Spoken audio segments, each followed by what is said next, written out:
Time to sound off, Husker Nation. This is your Real Red Reaction Show on Lincoln's KFOR. Call the show now at 402-489-1240.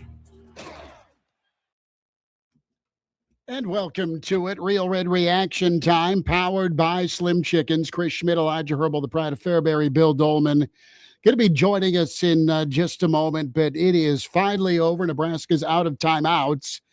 And the Huskers fall 44-22 today to Utah. Elijah, it looked good early, and then it kind of resembled a lot of the season. And then it didn't. Utah let their freak of a quarterback, Devin Dampier, go off. Wow. 460 yards total offense, ran for 150, threw for 310, was a big-time difference maker. And, it was problematic for Nebraska. Were you expecting a miracle? Were you expecting a makeover? And probably yes, if you're hoping and going money line here for Nebraska. But just too much Utah, too talented of a football team. The quarterback run game, the rushing attack, a 210-yard day performance for the Utah rushing attack. Looked okay early, though. Mekhi Nelson, man, some bright moments for him. Nebraska, though, problems in the passing game. And we have a lot to discuss moving forward, what you need and what you need to nail in the portal for Nebraska. They finished 7-6 on the season. 489-1240 to get in, 489-1240, 800-825-5865 to be a part of Real Red Reaction here on KFOR, powered by Slim Chickens. Can find us on YouTube. Get a hold of us on Twitter as well, on KFOR Radio, at AJ Sports Radio, and also on Facebook. But tough finish for Nebraska, quite frankly, just outclassed. And listen, there's nothing about that game that was necessarily surprising to me. I don't walk away from this game. You got lured in when it was 14-7. Yeah, and it's kind of what I thought. You had a couple months off. You had a couple weeks off. You had some time to get the bad taste out of your mouth of what the end of November was. You're feeling good about the work you've put in. There's some confidence back in the program. And then Utah punches you in the mouth and reminds you what you are as a football team, which is far from perfect. You're an incomplete football team. You have a lot of issues, a lot of warts. Utah was able to expose most of them as the game went on. I'm not disappointed. I'm not surprised. It's just what that game was supposed to be. It was a terrible matchup for Nebraska, and Utah went and did Utah things. Nothing about it surprised me. I think the real offseason now begins with the opening of the transfer portal on Friday, but that game just kind of underscored what we already knew about this football team. They're off the mark in terms of the talent acquisition that they've brought in. They've been off the mark in terms of development. Their offensive and defensive identity leaves a lot to be desired. It was a continuation. And whenever you didn't have your best players, Emmett Johnson sitting out, Rocco Spindler sitting out, Isaiah Hunter sitting out, I mean, you just didn't stand much of a chance. And yeah, you're right. You can be impressed with what the first 15 minutes of that football game looked like, but the final three quarters is what we know about that football team. And there's a lot of work that needs to be done this offseason. In the portal, your coaching staff's not done yet, but it just kind of underscored that you are not close to being a college football playoff team. As we talked about during our pregame show, a lot can change during an offseason if you have the culture and the coaching staff right. And that's the next question that I have, is the culture and the coaching staff right? We'll see, but the next task in front of you is going out and finding the right guys that fit your culture in the transfer portal, finding the right guys that fit what you need as a football program, which as it stands right now is a lot. And you're on to 2026. This game does not tell me Nebraska can't go out and compete in 2026. Far from it. A lot can change in one offseason, but it does remind you how far you are from being able to compete with the top of college football. Well, and Bill Dolman joins us, 489-1240 to get in. We are in a different studio setup due to the technical meltdown we suffered over the weekend. So we're going to take your calls. We're going to ask your name, and you're going to jump on, and you're going to be polite if you want us to continue to take phone calls tonight. That's the law tonight. It's New Year's Eve. Be nice. No, I don't care if you're nice, but just don't get us off the air Monday. That's what I'm saying. Be nice. John emails in and puts it pretty succinctly with what he said. Butt kicked by a better team. better coaching, better motivation, better adjustments, no longer a secret. You have a head coach that's overrated, overpaid. And what will Indiana, Ohio State, Oregon, Washington, Illinois, Iowa do next year on the schedule? Happy New Year. And that's the thing I want to get to is with this coaching and culture. Big Latif fan. I like Latif. I am not as sold as him as a throw first guy. Like, he can complete some passes. He's mobile. He can get you out of some trouble. But ultimately, there were some passes he didn't hit. There's some touch that needs to be developed in that intermediate area. I liked Mekhi Nelson running the football. I thought when Nebraska just ran it, you can't go a 85 Switzer tribute and just run it for 85 plays without throwing the football. I know you have to be able to throw the football, but I question Nebraska's ability to throw the football at a high level to win games against the Utahs, to win games against the Indianas right now.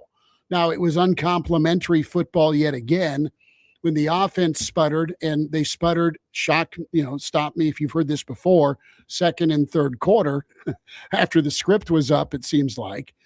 The defense couldn't stop anybody. So you started with what felt like a shootout, and then one team kept going, one stood and stayed still. So, Bill, thanks for listening to the blabbering here. We'll get to a phone call in just a moment. If you're on the line, hang there for a moment. But, Bill, kind of a beat down that Vegas saw coming with that point spread. Well, I just heard your disclaimer a moment ago that I have to watch my language, so it might be best if I don't participate in tonight's broadcast. You go play in traffic like the rest of us right now. Because, look, can I say that was an ass kicking? Real quick, can I say that was an ass kicking, or is that? Yeah, that's fine. That's okay. Fine. It was. It didn't have to be, though. In the pregame show, and I think through the last few weeks, there's been an acceptance that, well, the close losses are okay because of who they're playing. But if you look bad, that's really bad. Minnesota game was awful. Penn State game was awful. Today. What's that? They looked bad today. Got their asses kicked. It was embarrassing. And before the game, before the game started on the pregame show, we were talking about, 27-21. That was probably not that bad, but they got embarrassed and they got put into they got put in their place. Everything. And it's what. I guess at the end of the year, that you're finished product at the end of the year. Mm-hmm. Great. We could go back to the beginning of the season, and the highlight of the 2025 campaign for Nebraska football was game 1 against Cincinnati. Yep. The other couple of games after that, Akron and Houston Christian, I remember saying that is fool's gold, fool's gold, fool's gold. Didn't matter who the quarterback was at the time. It was fool's gold. And then so many times this season, we saw Nebraska get out to really good starts and have leads after the first couple of possessions, after the first quarter, and then things get figured out, and then it's an ass kicking in the second half. So if the highlight of the season was the Cincinnati game in Kansas City, but the finished product is how you look at the very end of the season, then Nebraska got put in its place by Utah. They're not in Utah's league. They're not in the upper division of the Big Ten. And there are a lot of concerns that it doesn't matter it does matter what happens when the portal does open. But what kind of a team are you going to assemble? Is it just going to be a bunch of mercenaries? Where you're relegated to what they used to, call with college basketball teams that always went into the junior college transfers and you have no chemistry. Nebraska's had like the youngest team in the Big Ten for 2 or 3 years in a row. That's legit. They've had freshmen, true freshmen, redshirt freshmen, and sophomores, more than any team in the Big Ten. At what point do those people develop? This is a developmental program. At what point do they develop? We're not talking about developing NFL players. Less than 1% of college players go to the NFL, and less than 0.5% of them actually have contracts beyond their 4th year. We're not developing guys beyond their third year of college football. Remember Matt Rule, when he came in, he said, we're developmental. I want to see guys get their second contract in the NFL. Second contract in the NFL. Great soundbite to lure talent. Absolutely. But you're not developing players enough that you really want to give them a second contract in college. And nobody knows what pay scales look like anymore in college. You know what they look like in the NFL. You know when the free agency period is. There are rules and parameters. You have no idea what guys are getting paid above table and below the table, because that's still happening. Don't think that in the $20 million cap or whatever that money was that teams had, they're still paying over the top of that.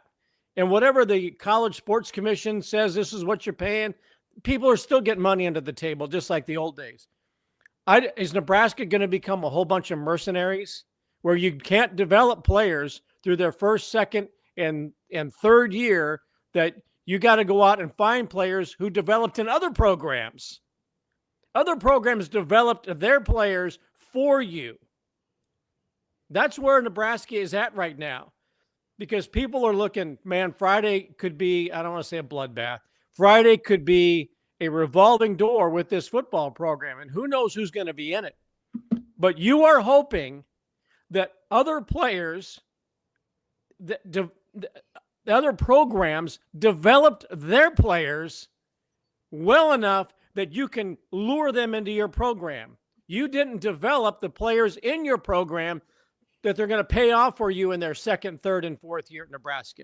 That's where this program is, and it was evident today that after the first quarter, Nebraska's defense should shelve black shirts.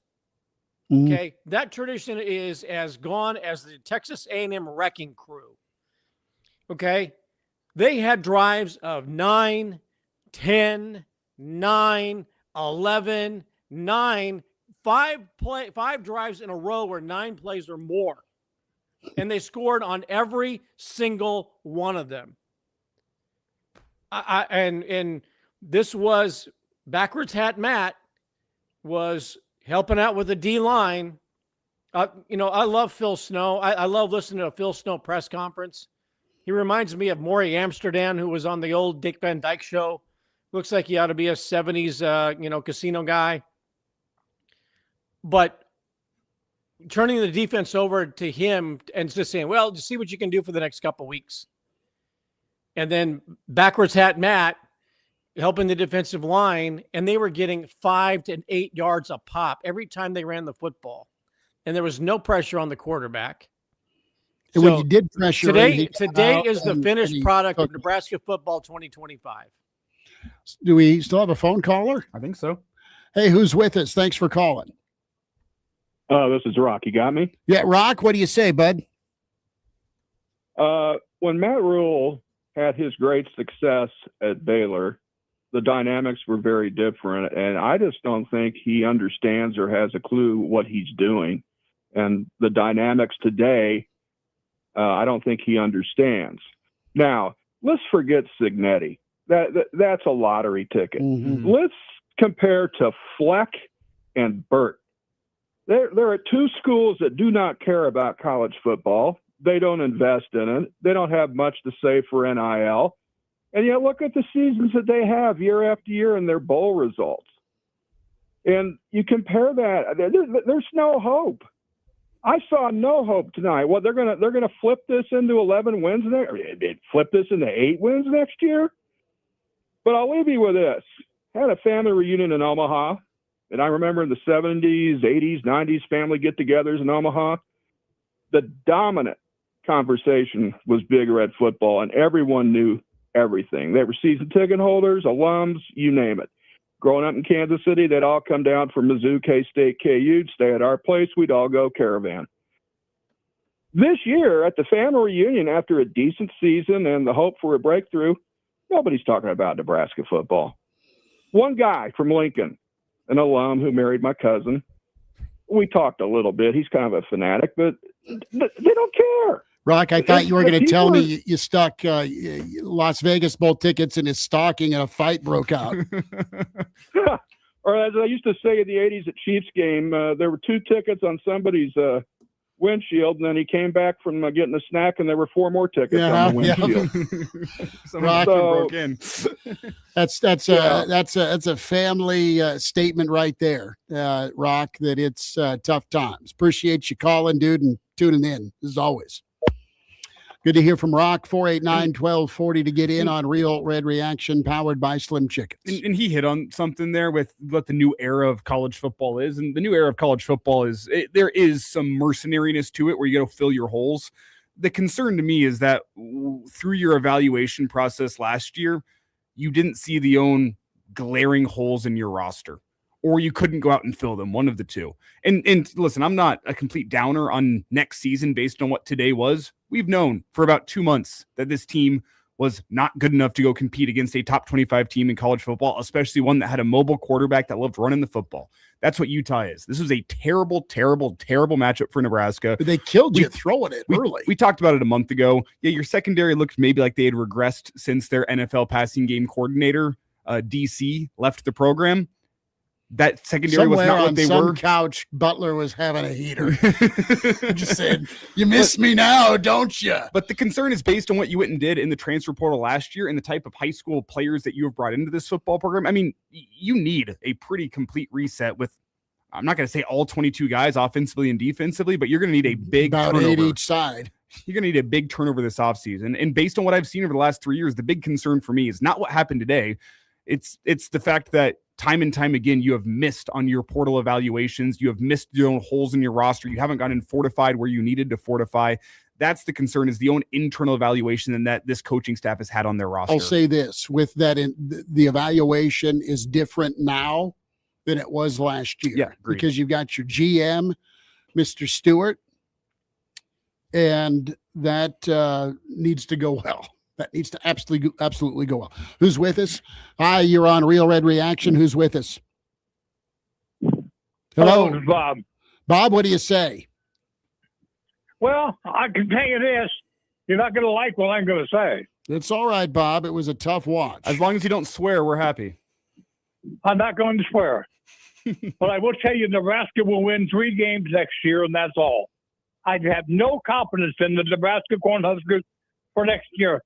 But I am looking forward to Nebraska being stopped by North Dakota State, my small town team, because I think even they will beat Nebraska. I'd like to have Nebraska have a better record than that, but I have no confidence, maybe, that they will have. Looked pretty rough to start selling confidence today and this season. You had glimpses of it. You had a good start to the first quarter, but then it just unraveled and a better team won, a more physical team won. You know, when it comes to strength and conditioning, Nebraska continues to get beat up. To what I just said to you too, if I can go ahead. Sure, go for it. The reason why I'm so confident in North Dakota State is all you got to do. Yes, I know they're a smaller conference. All you got to do though is look at all the championships they've won, and you know, they are a big-time small school team that gets A1 talent for what they can get. And, you know, so what troubled me about Nebraska is, you know, they got beat by Iowa badly with a quarterback, Mark Gronowski, who played for South Dakota State, that North Dakota State beat twice 2 years ago, and watch this, well, including once last year. So I just, you know, I'm really feeling quite low in my confidence level and quite upset because, you know, Nebraska has always talked about how they were so unhappy with 9-3 or 10-2 or whatever. You know, I tell you what, I still wish yet today, and I'm not going to be over this anger until they find somebody who knows how to win. Bob, I've got good news. Was the best coach they had, and he still is the best after Osborne retired. There's not been a better coach for Nebraska since that time than Bo Pelini. I don't disagree. I agree with you completely. Bob, thanks for the call. Bob, appreciate you. I got real quick good news for Bob. It's North Dakota, not North Dakota State. Doesn't matter. Better. See, 489-1240 to get in. And Bill, you have the wheels turning. Elijah, you thought? One thing he said there was that North Dakota State goes out and gets A1 talent. That's not what North Dakota State does. North Dakota State makes A1 talent. They find guys that fit their culture. They find guys that fit their identity, and they turn them into A1 talent. And that's, I think, the issue I'm seeing with Nebraska is they're not finding guys that fit the culture that they want to have. I'm not sure they've ever instituted the culture that they wanted when they first stepped foot on campus because, this shiny 5-star shows up, and let's go get some talent for them, some guys that can run nice routes, yada, yada, yada. The coaching hasn't been there in terms of developing the guys that you have on the roster, and the result is what you have today. And that is not me being out on 2026, because we talked about it whenever Dylan announced that he was going to be entering the transfer portal. It was a reset for your program. It's a change from what you want to do offensively and defensively. That identity you saw on the field today is not what Nebraska wants to be identity-wise come 2026, but you're going to need serious turnover among your roster to make it happen because, simply put, that was not a fluke today. Utah was that much better than you. From talent, they were. From coaching, from culture, they are that much better than you. And you have 9 months to get it right. The other thing, too, is what do you want to be on offense? Do you want to stick with the run and then mix in the pass, or do you feel this urge, this addiction to throw the football, and it seems like you're up and you've got to keep pace, you dial up a pass, your drive goes sideways, or you get behind the chains by a yard. And that is, and you can't protect even when you're down 20, they're still not doing anything special. They're just beating your 6-year right tackle like he stole something. You just need better players, and you've got to spend that wisely and accurately to go flip this, or you need to make better players, develop better players. And maybe that's going to be possible. As a Nebraska fan, you've got some hope that Jeep Wade and Teasley can come in and find some guys and work with some guys. But Bill and Elijah, will get to the phone caller here in a moment as well. Defensively, you're a mess. You have been shelled. You've been beat up. This is the 6th time this year that you've allowed 200 yards on the ground. 6th. And you're 1-5 in those games. You escape Cincinnati. It's a miracle you got to win against Cincinnati. A little bit, thinking back, but you just don't have the same giddy up to get to the quarterback. I think you've got some guys that have potential to do it, but your front seven is not stopping the run. They're not getting after the quarterback, and it's fish in a barrel for offenses that have any semblance of a mobile quarterback or an athlete. And you played a guy tonight in Dampier that is as good as advertised, flat out incredible. And you know what? Utah is knocking on that playoff door. If you saw what that fringe playoff team looks like tonight, better than USC. They looked better than Michigan. I mean, Utah is for real. You got a horrible matchup tonight, but you didn't do any adjusting at all. And maybe it was helpless or hopeless to try and adjust, but you just got bludgeoned again. We'll have some of Matt Rule's comments for you. Do we need them? We'll get into TJ Lateef, that discussion point on top of what else you go and try and find in the quarterback. We'll get into some portal phone call real quick. Sure. All right. Who's with us? Thanks for calling here. Real Red Reaction powered by Slim Chickens. Hey, it's Vic from Denver. Vic, how we doing? It's got to be a quick call because I got to sober up before New Year's Eve dinner with the wife. Do you?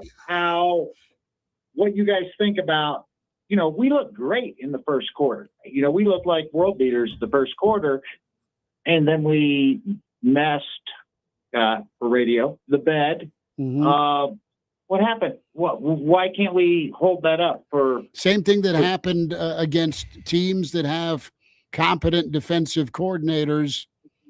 Nebraska goes dormant in the second and third quarter routinely. Nebraska's that boxer that comes out in the first round trying to shock the world. With They're a game feeling plan, great. too. They're throwing punches. They got that good game plan. And then Bud Crawford adjusts, hits you in the face a couple times, and now you're shelling up in the corner. And I think that speaks to Nebraska's culture. That speaks to the coaching staff. It speaks to the players. It speaks to a lot. The fact that it's multiple times you've seen Nebraska come out guns a-blazing. Here's the confidence that you've been waiting to see from this team. And then the punch back comes, they hit you in the face, and you shell up in the corner. It says a lot to me. Yeah. We go away from the run game. The run game, they got 96 yards in the first quarter. We go away from that. That was fantastic. Anyway, love y'all. Have a good New Year's Eve. You too, Vic. Next year will be better. That's why we drink the Roulade. You guys have a good night. All right, Vic, take care. Look at Vic before pouring one more Templeton and Rye, making a phone call. Coffee, brother. NASCAR Eric checks in, and to clean it up a little bit, NASCAR Eric says Rule can complain all he wants to the refs. Not their fault. His team isn't prepared. 489-1240 to get in. Real Red Reaction powered by Slim Chickens. Go see Hooksy and the crew. 14th in Pine Lake, 84th at Old Shady, soon to be 84th in Adams.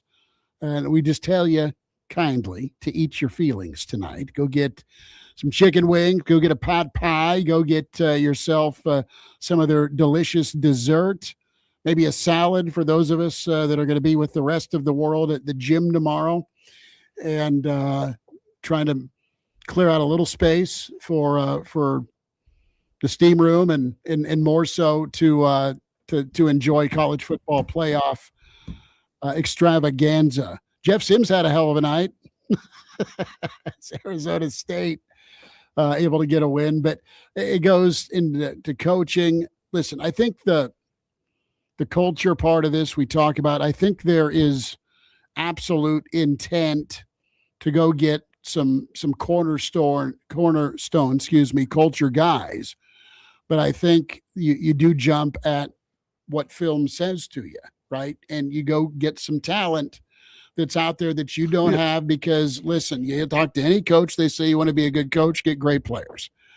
And that's not wrong to go try and get, but it needs to fit, and you need to not be afraid to let him go. And with Latif, the answer to me in my humble infancy of watching football versus being a pro coach is the guy doesn't look like a drop back guy to me. Nope. He's an on the move guy. He's got, I love, and I think there's some skills. I love the zip when it comes off his hands, but not a guy you want to drop back 30 to 35 times in a game. That's what the game script led you to believe today. But as you look to the future, could Latif be your guy for the future?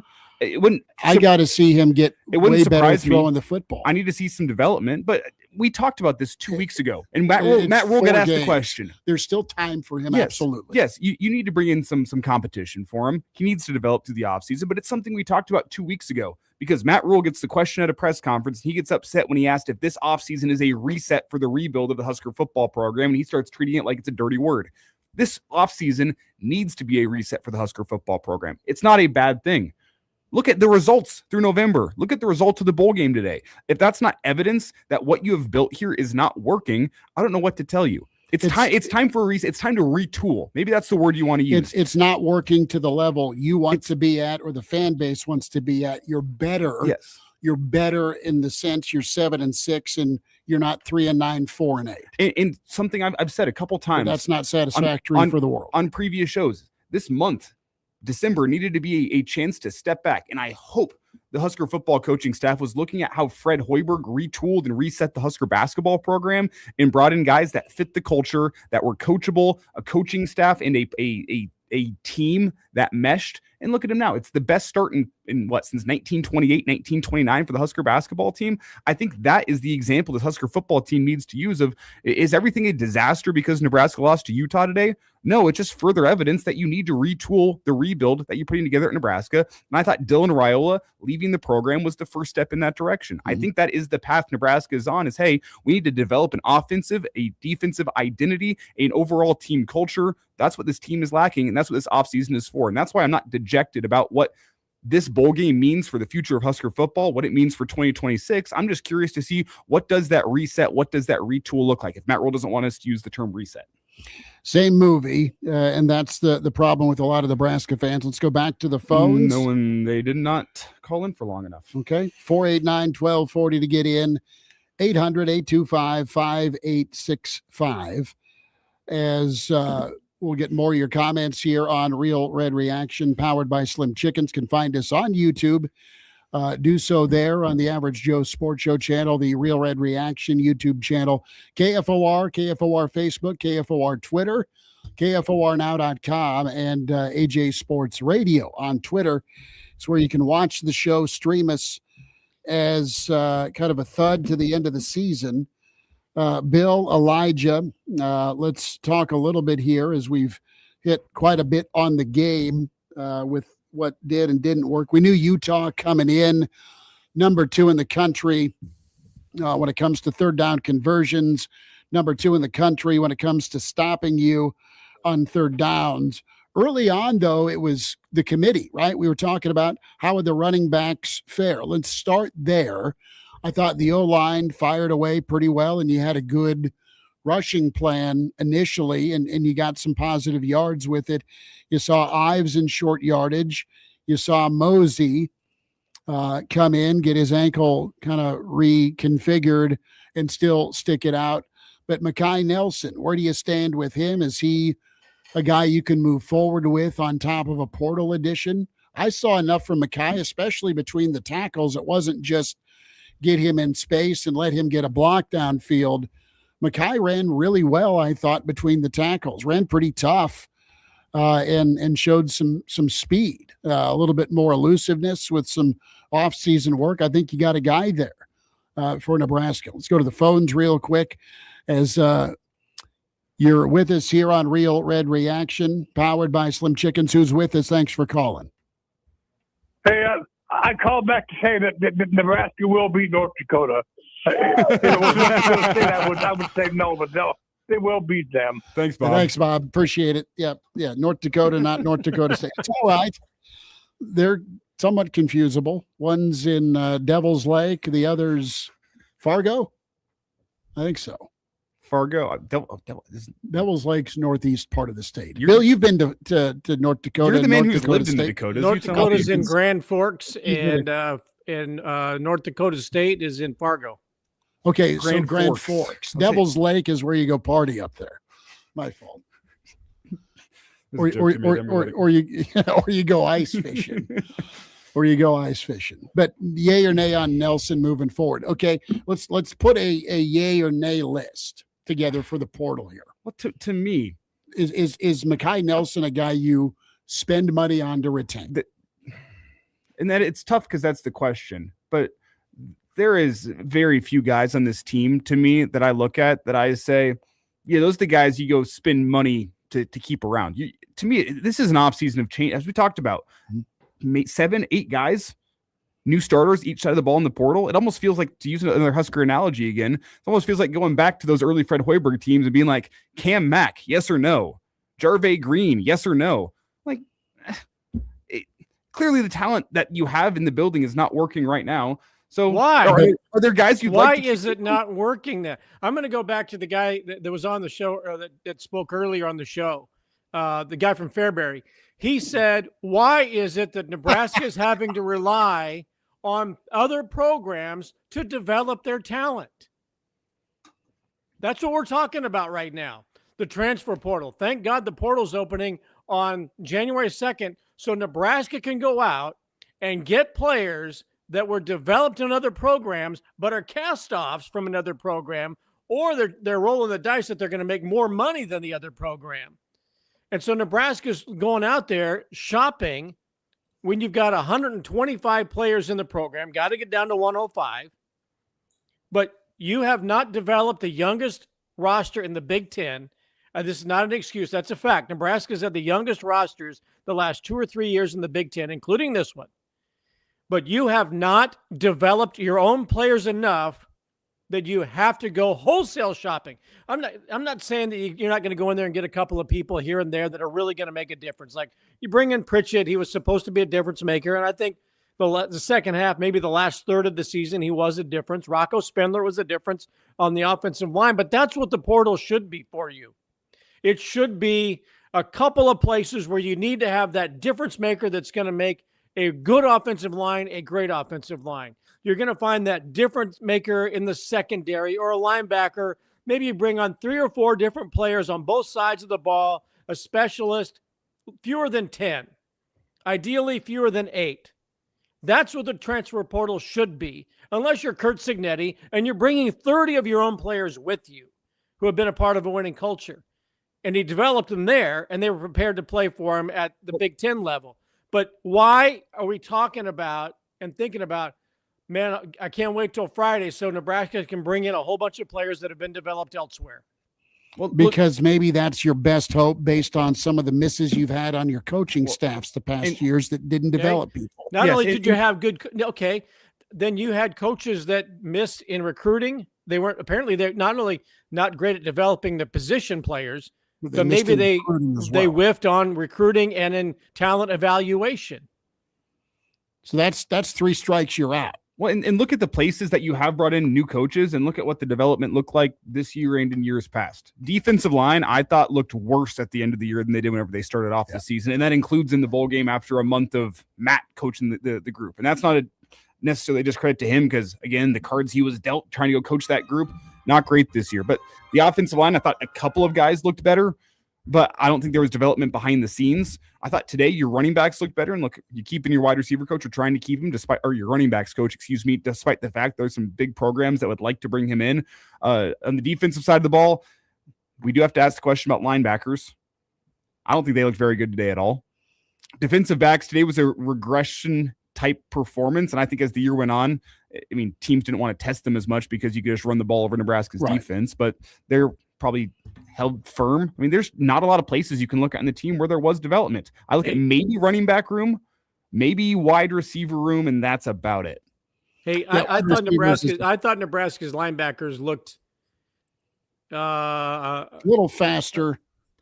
Here's the problem for them is they have too much traffic to get through to get to the ball because the offensive lines are pushing the defensive line of Nebraska so far back that it's hard for them to not just read and react where the hole is because everybody's coming at them. It's just a big traffic jam for them to get through. I mean, today what I thought was the worst Nebraska's defensive line has looked all season long, and that's saying something. See, they tried to run counters, and there was a span. I know I'm nitpicking, but there was a span where, listen, it wasn't second and 4 and 2nd and 3 all the time. There were some 2nd and 8s. Hell, there was about 3 or 4 while the game was still in the balance, 3rd and 20s. That, let's rewind to about a half dozen Fiesta Bowls that made you want to grab Jack Daniels, where 3rd and 20 turned into 1st and 10 or touchdown. That's what killed Nebraska today, is they got Utah into some 3rd and longs, held them once to a field goal, made them punt twice. That's it. You had a point in time in several drives of those 9, 8, 11 play drives that ended up being 80, 90 yards, 70 yards, whatever. You gave up a monster. What about third and goal from the 20? 3rd and 20 from the 20, and they throw it to Paul Bunyan in the end zone as he's throwing people into the first row for a jump, throw it to baby Gronk. Both their tight ends went nuts on you because they just matched him up on a tinier defensive back. Yeah, your third and Cornhusker Highway or 3rd and O Street, distance wise, is what killed you. You didn't get off the field, didn't make any tackles, didn't get after the quarterback. I mean, the guy had 3 minutes to throw the football, and then he found him open, and they outmuscled you. That's a problem. They outmuscled. Nebraska does not look beefy. They're not. I mean, relatively speaking, conditioning conversation. Well, I think that's part of it too. They're not beating people on the. I mean, it's bad sumo, is what it is.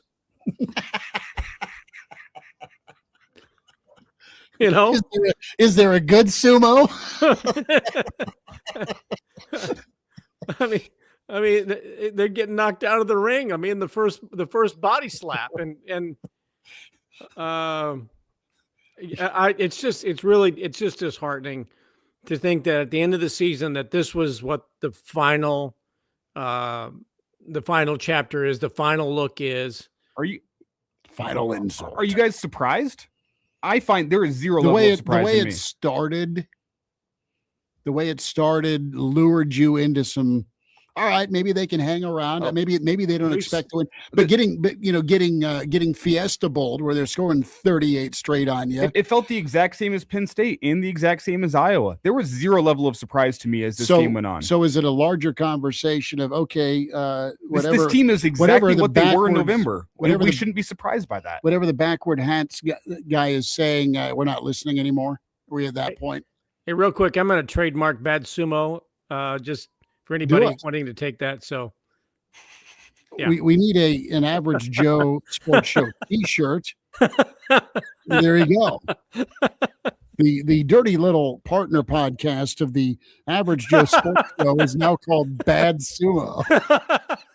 Towels optional. Hey now.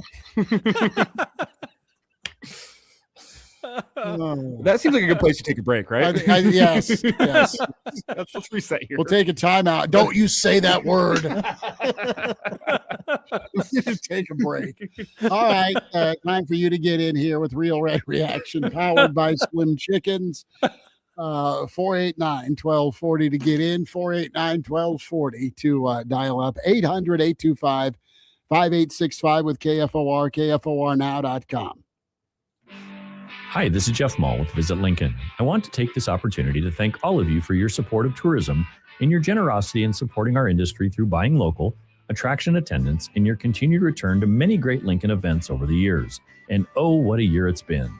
You might remember the messaging throughout the year that we are working hard as ever to secure events, and our involvement in local organizing committees was never greater, which is evident by the growing event calendar this year, which included NSAA State High School tournaments, a record-setting Gravel World Championship, the National Science Olympiad, professional tennis, and numerous other sports events, and the Nebraska Ag Expo, the second largest ag expo in the U.S. Oh, and did I mention the opening of the Sandhills Global Youth Complex and their successful first year of operation? We are excited to continue this momentum in 2026 and cannot wait to announce new events into our community. I'm proud of tourism in our community, and it's one more thing I enjoy about life in Lincoln. I'm Jeff Mall. Did you know that Apple started in a garage? Google started in a garage. So did Amazon and Hewlett-Packard. At the next rodeo, we have nothing against garages, but this is for those burgeoning businesses that started in backyards. Bedrooms, bathrooms, kitchens, home offices, and also garages. Small businesses with smaller beginnings that were looked down on, tucked down too, but had the smarts to survive and the grit to grow. And now they're ready for the next chapter, the next level. Now they're ready for the next rodeo. The Next Rodeo is a creative partner that brings world-class thinking to companies who know where they're going, no matter where they came from. The Next Rodeo. The difference between the business you have and the business you want is one great idea. Get the full story at thenextrodeo.com.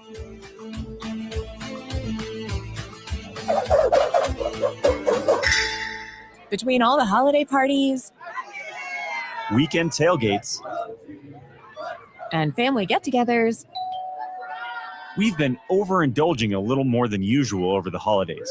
But now, we are starting the new year off on a healthier note by taking Active Liver supplements from New Nordic every day. Active Liver contains a powerful blend of turmeric, milk thistle, and globe artichoke extract, all natural ingredients that help protect the liver so that it can protect you from toxins. It's like giving my body a daily detox. I've never felt better, and my energy is through the roof. And my doctor is already impressed with how much better my numbers are looking. So if better health, more energy, and detoxing your body are some of your priorities this year, get Active Liver today and start the year off knowing you're giving your liver some well-deserved relief. Active Liver is available online at Amazon or NewNordicUSA.com. Or pick some up today at your local CVS, ShopRite, Meijer Grocery. Are now available at Wegmans. New year, new you, new Nordic. KFOR.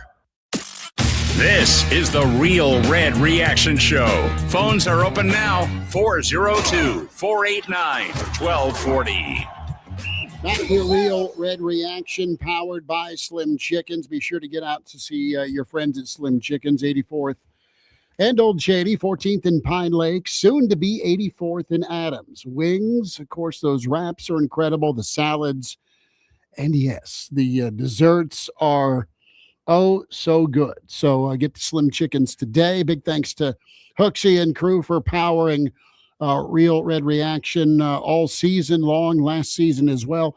Bev, thanks for hanging through the break. Welcome into Real Red Reaction. Go ahead. Yeah, I want to make a comment. Well, Utah should be good. They've had the same head coach for 21 years, so they've had the culture. We've only had Rule 3 years. And then they let Emmett Johnson have most of the carries, so other running backs did not have the experience. We had a lot of injuries tonight on defense, so I just wanted to make those comments. Sure. Bev, the coach that had been at Utah for 21 years took the Michigan job. But it's still the program he built. But yes, you've got the cement poured for sure. And there were coaches that said and deemed, you know what, Emmett's super talented, going to give him as many touches as possible. Guys are going to have to work and wait their turn. A guy like Mekhi Nelson waited his turn, showed, listen, he's an option for you, at least in a one-game glance for me. He's an option for you at running back, catching the football and running the football. So that's a positive. But overall, I mean, Utah absolutely is right there on that playoff door, trying to knock it down, eventually get in, right? And Nebraska's, you know what, supposed to be further along based on your head coach's history. The Big Ten says otherwise, though. And I have another comment. Why, and I even told this to my brother, why wasn't he giving the ball to the tight ends more? Bev, you are incredible with that question, because every pregame we say, hey, Lindenmeyer, when he gets the ball, good things happen. 4 touches. Get him 4 touches, get him 60 yards. That'll work things out. He had a nice catch tonight, does a great job of blocking. I don't know why you don't throw the football to Lindenmeyer. I don't know why you didn't throw the football more to Borkature. He went down to A&M and had a heck of a season. You've got, who's a kid from Carter Nelson? Yeah, Carter Nelson. He was in blocking, which was good, but Carter Nelson's an athlete. So I being a Nebraska guy, I loved watching the guys named Gerald Armstrong have 25 career catches and 12 career touchdowns. I mean, it was the thing to do, is find the tight end, because they were always wide open or they beat the linebacker or safety. So maybe that's on the to-do list for 2026. Yeah. All right. Well, thanks for taking my call. You take care. Thank you for listening. 489-1240. Bill, I think you're muted, partner. That's my fault. Okay. Sorry. So we could play the tight end game. We could have a tight end draft rather than talk about this ball game. I was just thanking Bev for watching our language. Oh. More comments. Russell is in.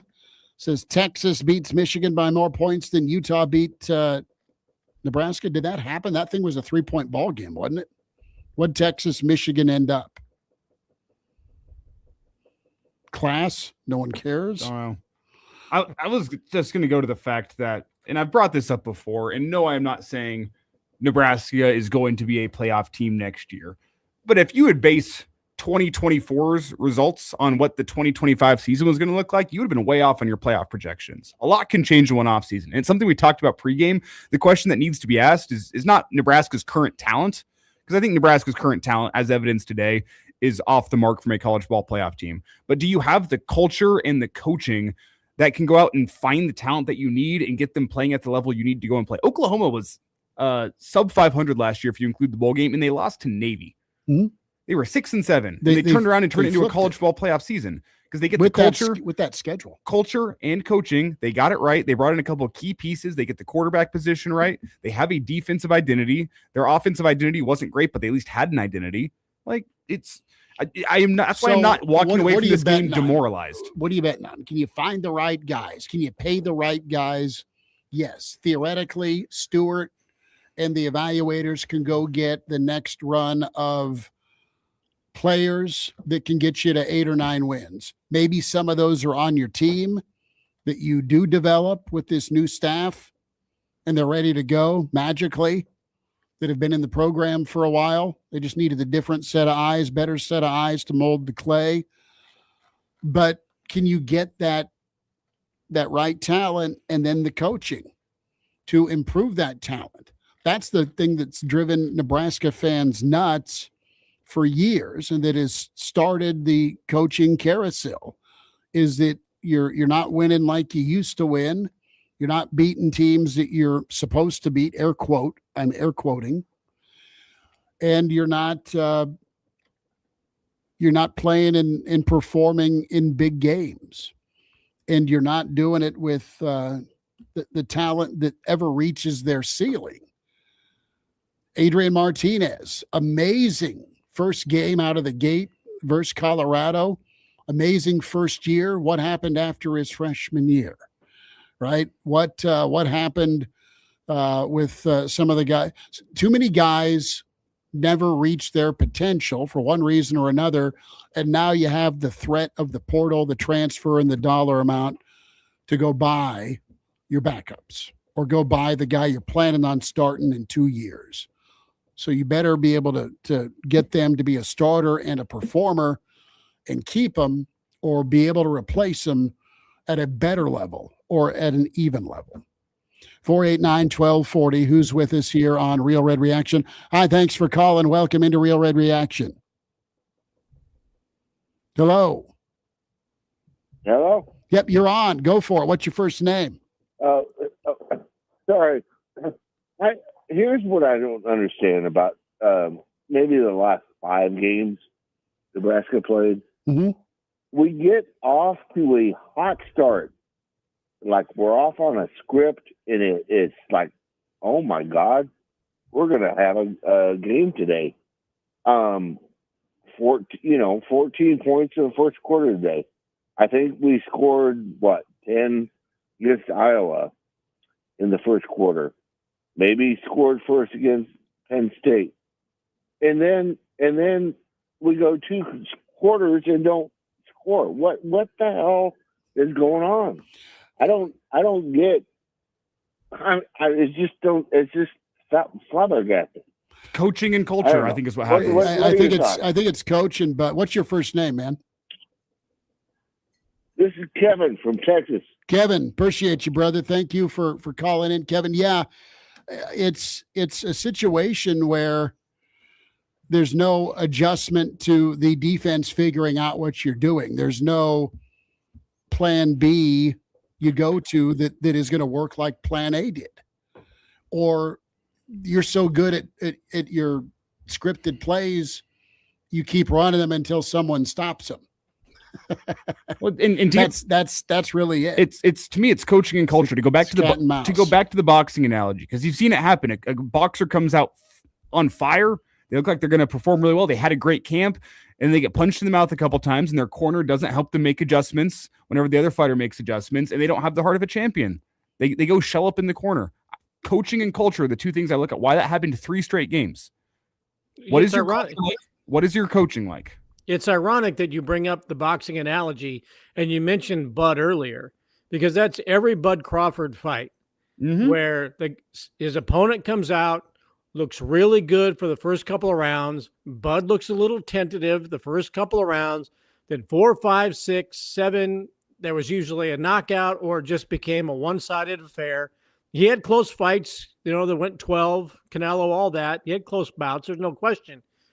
But isn't it ironic that the greatest fighter of at least this century lives up the road in Omaha and knows how to counterpunch the counterpunch and has a fight plan that goes from beginning to end? And down the road, his home state team that he loves comes out like one of his opponents. Mm-hmm. And they have no answer once once the bud that Nebraska faces starts knocking them around. But it's ironic. That's exactly Nebraska. Nebraska football is a Bud Crawford opponent, when in reality, the guy lives and loves Nebraska football. Bill, I gotta ask you, did you have a problem with Rule taking timeouts to try and put some more lipstick on? No. I mean, some of these guys are playing their last snaps ever. Mm-hmm. You know, it's a bowl game. It just play it out. Some of these guys trying to put tape out there for why they should be on the roster next season or why they can go play for somebody else. No, yeah, it was competing versus trying to make it look better. Yes, compete till the end. Yes, that's what I thought it was. Back to the phone lines. Sure. Who's with us? Hi. Hey, Elijah, this is Dave from Vegas. Dave, how's Vegas treating you? Hey, good.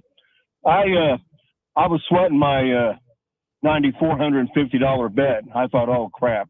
It's 14. Hey, look. But you're not sweating anymore, Dave, are you? Yeah, I did win money on the. I'm going to bring some food to you guys next time I'm in Lincoln, because I live in Gretna now. I bought 3 houses in Gretna for my step cousins. But anyway, buy one more and you get a hotel. I think it's time. I need your betting tips, man. Yeah, I think it's well, hey, it might be 6.5 next year, and people will say, "Oh, that's too low," but it's not. Did you know that Nebraska averages 3 losses a year at home since they've entered the Big Ten? I'm surprised it's that low. Yeah. Yeah. But anyway, hey, I think it's time for Troy Dannon to stop coddling Matt Rule and say, hey, you need to make the playoff in the next 2 years, or I need to see some progress. Because, he gave him that extension, and the fans are going right now, what the heck, I mean, if you don't get the proper reset and retool this offseason and it looks bad next year is a hot seat type year for me. Simple as that. He has to be. Just like the Dr. Pepper commercial. Dave, let me ask you this. Bill, let me ask you this. Elijah, let me ask. $71 million is the number to do more than reset. Oh, you can get some private investment. There's ways in college football now. If college football has shown us anything in the past 2 to 3 seasons, it's that the dollar amount does not matter. Nebraska's been the winning lottery ticket for a lot of head coaches. Can you imagine the number of millions of dollars that Nebraska has spent since entering the Big Ten? The return on investment has to be minus 10,000 if you do the stock market. But I'll let you guys go. Thanks for taking my call, guys. Appreciate it. Listen, you're at the point, Bill and Elijah, where even former Commissioner Delaney has said this. This was before he stepped away. But Nebraska needs to start being Nebraska, okay? And listen, the transition wasn't good, but it stabilized. You got to a Big Ten title game really early in the move. And then you made an idiotic decision, whether you like him or not. He was still winning you 9 ball games, and you were contending every other year at a minimum for the West. And if you weren't, you were still at 5-3 in the league, and at least 9-3 going to a decent bowl game, competing, sometimes winning, beating a Georgia in Bo. And I know there's not Bo fans here, but yeah, you have a situation where you're going to have one more mega merger between now and 2040, where it's going to be an expanded playoff, and financially you are still you're a top 10 program right now. Your eyeball viewership has dropped a lot this year. It just has. Your peak this season was 5 million viewers with the Michigan game. But you are continuing to be a ship without a port. And are you in danger of being left out of that coveted group of 60 squads or 40 teams or whatever it turns out to be that are your upper echelon playoff contenders? I mean, you are and at that point right now. We need to start 7-6 and 7-6 isn't great, but it's not to the point where you're up for relegation. Well, absolutely. Absolutely. You are in danger of that. And that's why I don't think the buyout number matters next year. If the reset, retool, whatever you want to call it, which needs to happen this offseason, if it doesn't happen, or if it doesn't properly reset where this rebuild is at, that's why I think, yes, Matt Rule should be on the hot seat next year. If it is the type of season that folks fear, which is that 3-9, 4-8 type season, it would show you that Nebraska is not moving in the right direction. You go 7-6 next year with that schedule. And they're moving towards their next conference being the MAC as opposed to the college football super conference, which is inevitably coming. That's why teams out there in college football are showing you right now that the buyout number does not matter, because the amount of money you are set to lose in the future if you are not in that super conference of college football is a lot more than whatever you drop on a coaching buyout right now. Yeah. That's absolutely why I think the number does not matter next year. Matt Rule needs to feel the pressure this offseason. I think he does feel the pressure this offseason. I think that's why he has the press conference moment where he's upset whenever somebody asks, is this a reset? It's because he's feeling the pressure. You know what? You should be feeling the pressure. This season was not good enough. This team was not good enough. Your coaching staff was not good enough. You've made steps on the coaching staff. You're going to have 2 weeks in the portal to make steps on your roster, but you need to have the reset to develop an offensive identity, a defensive identity, a better team culture. There's a lot that needs to be fixed with this football program. If you didn't see it before today, I hope you see it now. But this game, it's not a surprise to me. There was a lot wrong with this football program, and it's time for this offseason through January, February, March, April, May, June to reset where you're at. By the time fall camp rolls around, that's too late. You have about 6 months to get your coaching staff and your players right. Fall camp is for sharpening the iron before the season starts. And then you need to go out and, hey, it doesn't need to be 9-3 next season, but you need to show the fact that you understand there are deficiencies in your football program right now, and you've taken the necessary steps to fix them. If it looks like 3-9 or 4-8 next year, it makes me think, okay, you have not made the necessary steps, and the money you're set to lose in the future in college football is more than that $70 whatever million buyout. Bill, what about the danger zone here for Nebraska? What do you believe? Well, I do agree that next year is really a pivotal year for whatever Matt Rule wants to do. And if Nebraska is 7 and whatever next year, that's I don't mean that's good enough, but it's probably going to be viewed as good enough for another year. But this is a program that cannot get mired and stuck in 6-7 and 7-6, and then 8 wins is a nice year. 8 wins probably would have been acceptable this year, but it's the way that the losses happened that were the worst part about this year is the losses are just glaring. Tell me where there was where was there a painful loss? Michigan maybe, but there's fool's gold there too. I go back because you got the Hail Mary at the end of the first half. So that's a 2-score game, but you battled Michigan pretty well for the most part. Probably shouldn't have won, but that was the identifier. This is how teams are going to beat Nebraska going forward. And sure enough, they proved it. Just run the ball at them. The most fundamental thing in football is just running the football straight ahead and seeing what you can do. You can get 5 to 6 yards a pop. Okay. So, but what loss after Michigan do you go, that was a hell of a game, and I can see where, they just came up short. Oh, Southern USC? SC okay. Is it. Okay, then let's name the rest of them. They got rocked by Minnesota, one of the most embarrassing losses I've seen in my 50-plus years of watching Nebraska football. Penn State, embarrassing loss at Penn State. Iowa, two good series to begin, and you get beat by, 20-plus? Not even a game. Iowa and Utah are very similar. Close games for 2 or 3 series. Then they figure it out, and Bud Crawford comes in and knocks you out. So the losses this year are ugly. Scott Frost, oh my God, I can't believe I brought that up. What was the trademark of the Scott Frost era? Close losses, 1-score losses. 1-score losses all the time. Oh, so close. Nebraska is getting their asses handed to them and losing 3-score losses and not being close. Yeah. Right? USC, yes, that was a good ball game. Raiola got hurt. I'm not sure that he's the difference maker. That if he hadn't got hurt, like Dana Holgerson said, that would have had a different outcome. I'm not convinced of that. But the losses are ugly. And they are gaping wounds. They're not nicks. Nebraska's not losing death by 1,000 paper cuts. Oh, another 6-point loss, another 3-point loss, a last-second field goal loss. No, it's 3-score losses and getting beat up for 3 quarters.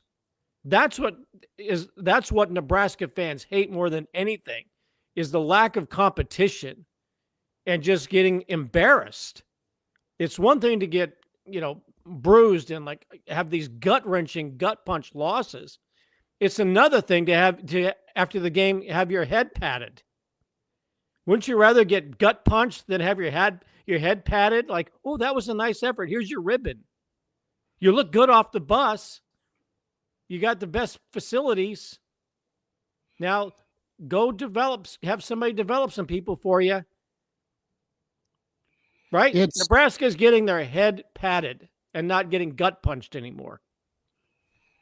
And that is infuriating. You can lose, don't get embarrassed. And it's been a season of embarrassing losses. You aside from Michigan and SC. And if we want to get down to it, I mean, the reason Nebraska probably beats Michigan if Sharon's on the sideline. I maybe agree with that, but look at the teams that Nebraska lost to this year and compare it to what Matt Rule's vision was in his opening press conference at Nebraska. You lost to the schools that are developmental and physical, the teams that are solid along the lines of scrimmage. Minnesota, Michigan, USC, kind of. That's a different type of loss, but then Iowa, Penn State, Utah, it's the schools that have the vision and the execution of what Matt Rule said he wanted to do from day one on campus. Your plan for the rebuild, whatever you had on day one, is not what your plan was last offseason and the offseason before. And that's what this upcoming offseason is. It's resetting what your rebuild is. And I think personally getting back to the roots of what you thought you wanted to be whenever you step foot on campus. Because, and Schmidt and I talked about this during the break, what today was not an indictment on 2026. It was an indictment on what you did last offseason. You had the wrong plan of attack last offseason. You had the wrong plan of attack the offseason before, and the result is the loss you had today. Mm-hmm. Now it's time to reset what you have and get back to what you thought you wanted to be whenever you step foot on campus, which was the teams that were like Minnesota and Iowa and Utah, that were developmental, solid along the lines of scrimmage. Do they have a whole bunch of NFL guys in their skill positions?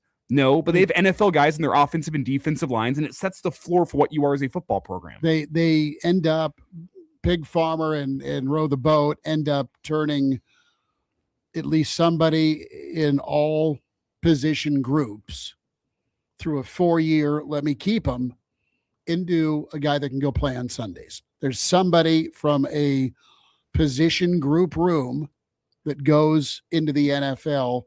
Fleck has had that his entire career. He's had somebody drafted from a position group, period. And that's that is what you need to be. Captain says the fan portal is open. if you're ready to flee. 489-1240. We have about 30 minutes left here on air. And we have a little bit of time maybe for Average Joe After Dark. We'll try and get the Matt Rule post press conference for you. We're still working with a bit of a skeleton situation here technically. I'm going to be honest here, and maybe people out there can change my mind on this. I want to hear what he has to say. See, I disagree. Is it going to be any different than what he said after Iowa or after Penn State? It was the exact same loss. Credit to them. Just copy and paste. Credit to them. Copy and paste. Yeah, credit to them for sure.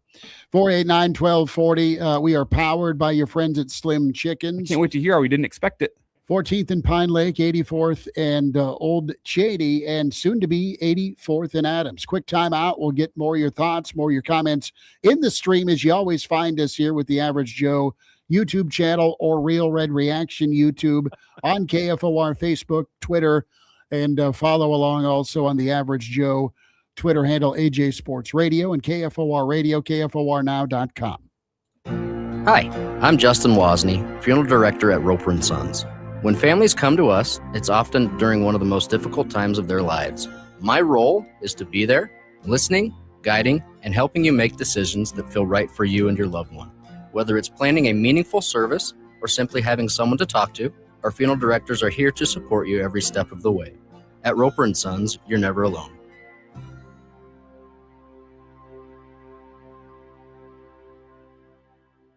Another year of KFOR's Operation Santa Claus is finished, and it wouldn't have been possible without your generosity. Thanks to your support, we brought the magic of Christmas to less fortunate children in Lincoln. We extend our heartfelt gratitude to our partners who work tirelessly behind the scenes to make it all happen. Local social service agencies for gathering the children's wishes.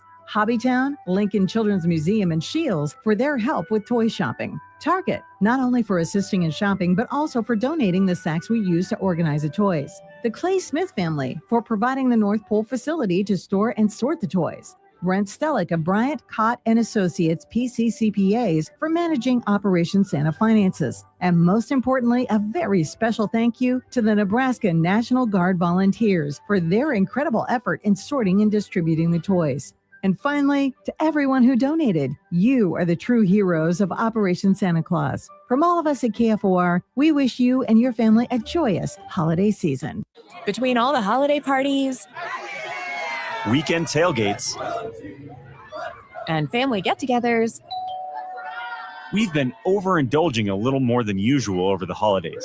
But now, we are starting the new year off on a healthier note by taking active liver supplements from New Nordic every day. Active Liver contains a powerful blend of turmeric, milk thistle, and globe artichoke extract, all natural ingredients that help protect the liver so that it can protect you from toxins. It's like giving my body a daily detox. I've never felt better, and my energy is through the roof. And my doctor is already impressed with how much better my numbers are looking. So if better health, more energy, and detoxing your body are some of your priorities this year, get Active Liver today and start the year off knowing you're giving your liver some well-deserved relief. Active Liver is available online at Amazon or NewNordicUSA.com. Or pick some up today at your local CVS, ShopRite, Meijer Grocery. Are now available at Wegmans. New year, new you, new Nordic. I'm Ed Evans, CEO of Consumer Cellular. Ever wonder why Big Wireless wants you on an unlimited plan? They probably want you to cover the cost of those 20-somethings using all that data every month. But most people 50 and up like me only use 12 gigs or less. Don't get bamboozled by Big Wireless. Switch to Consumer Cellular. Our plans start at just $20, and we use the same towers as the big guys. Join the millions who choose something better, because if you're not using all that data, you're probably getting used. Call 1-888-FREEDOM or visit consumercellular.com/facts. Plans include $5 credit for auto pay and e-billing. See site for additional facts.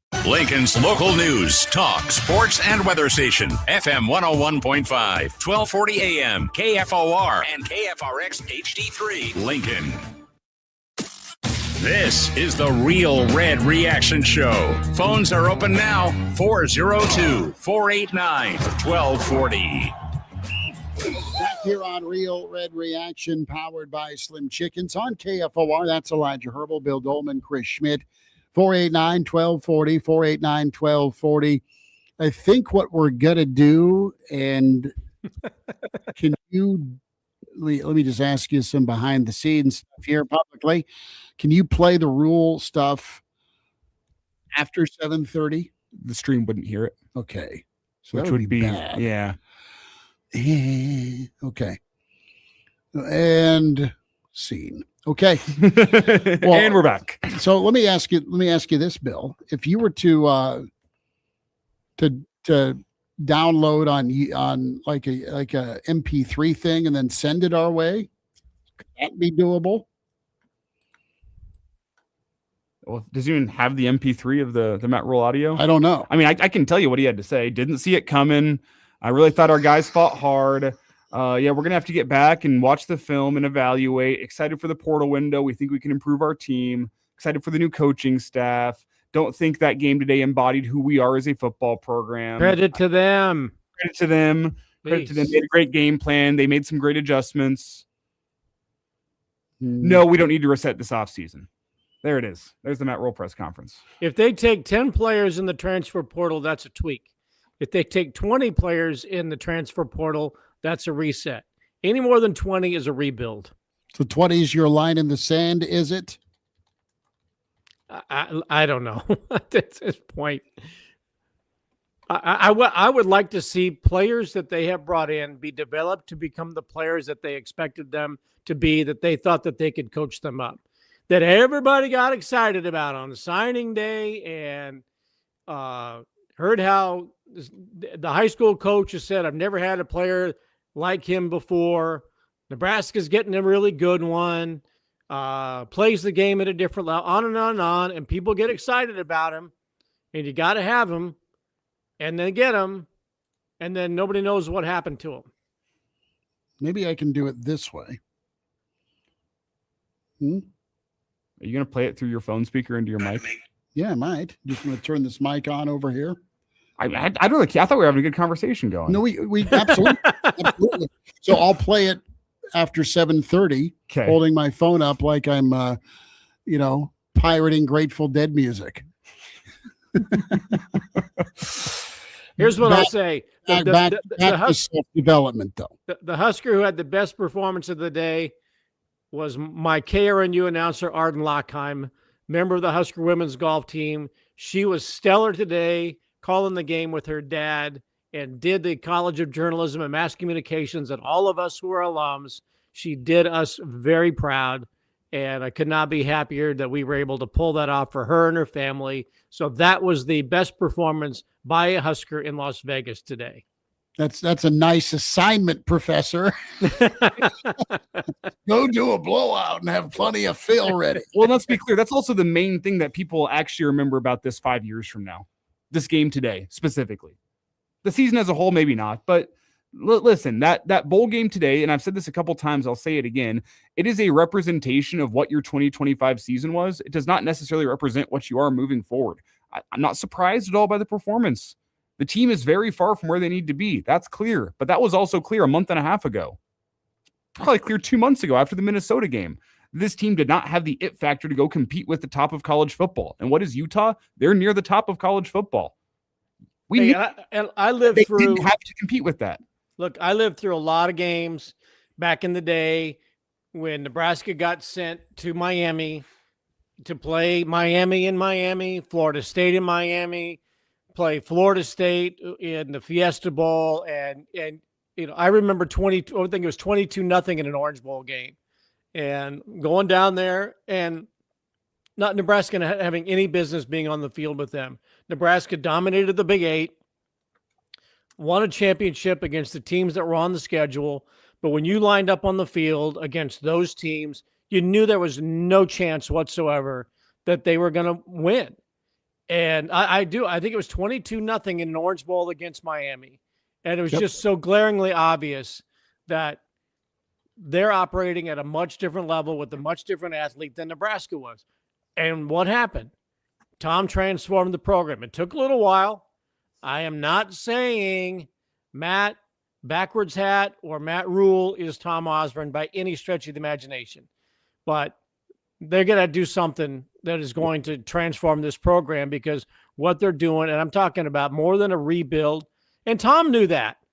Look, Tom went through a major reset of the program after the losses to Oklahoma and Georgia Tech. What were they, like 45-10 back-to-back in 91? They lost 3 out of 4 in 1990. They blew a 12-0 lead and gave up 27 points to Eric sleeping with Bieniemy in that frozen, where my big toe is still not thought out game. Right. In 1990, they was playing for number 1, Colorado, Nebraska. The Huskers were number 3. Virginia, Georgia Tech played the same day. Nebraska was a quarter away from being number 1. And Bieniemy and company rang out 27 straight points in the fourth quarter. And then you go smack the Jayhawks around, and then you get destroyed by Oklahoma down there. They can't go to a bowl game.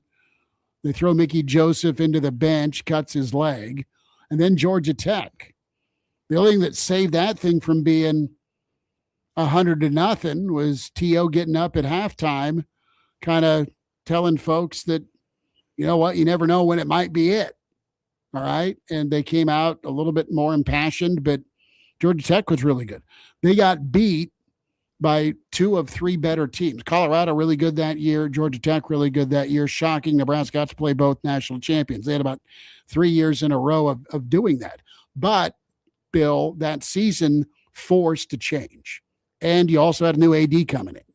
And Tom, and when that happened, and look, we're going back in history, and again, I'm not comparing Matt Rule, but Tom recognized that everything in that program needed to be changed, and that meant, Boyd Epley had to get back on the floor and be a strength coach, and not just be an ivory tower supervisor. I mean, he looked at strength and conditioning. He brought in Dave Ellis for nutrition. He changed his offense more got the right quarterback. He brought in, changed philosophy on defense, all those things. And you're talking about the great coaches in college football at that time going, we got to reset.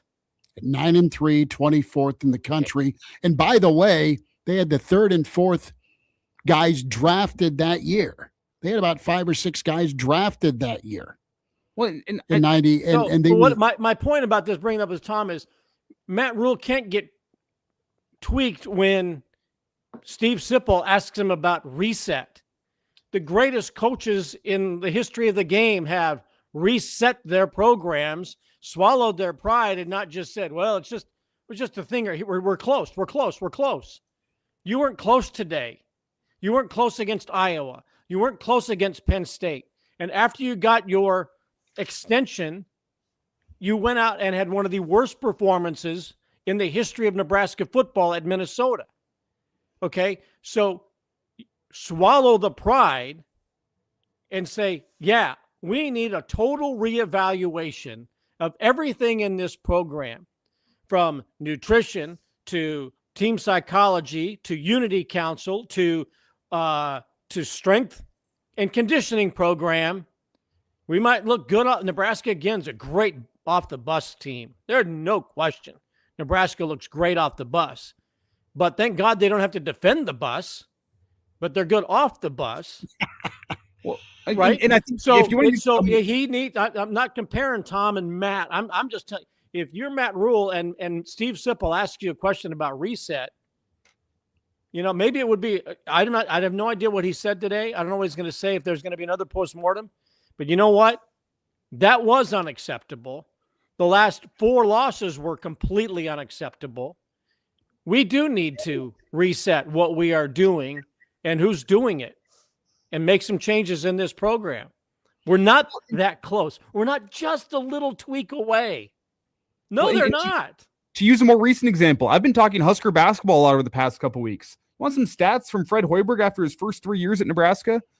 8 wins, 20-61 overall, 60-56 against power conference teams. He was 1-28 in road games and 5-46 in conference play. You know what he did? Totally reset his program.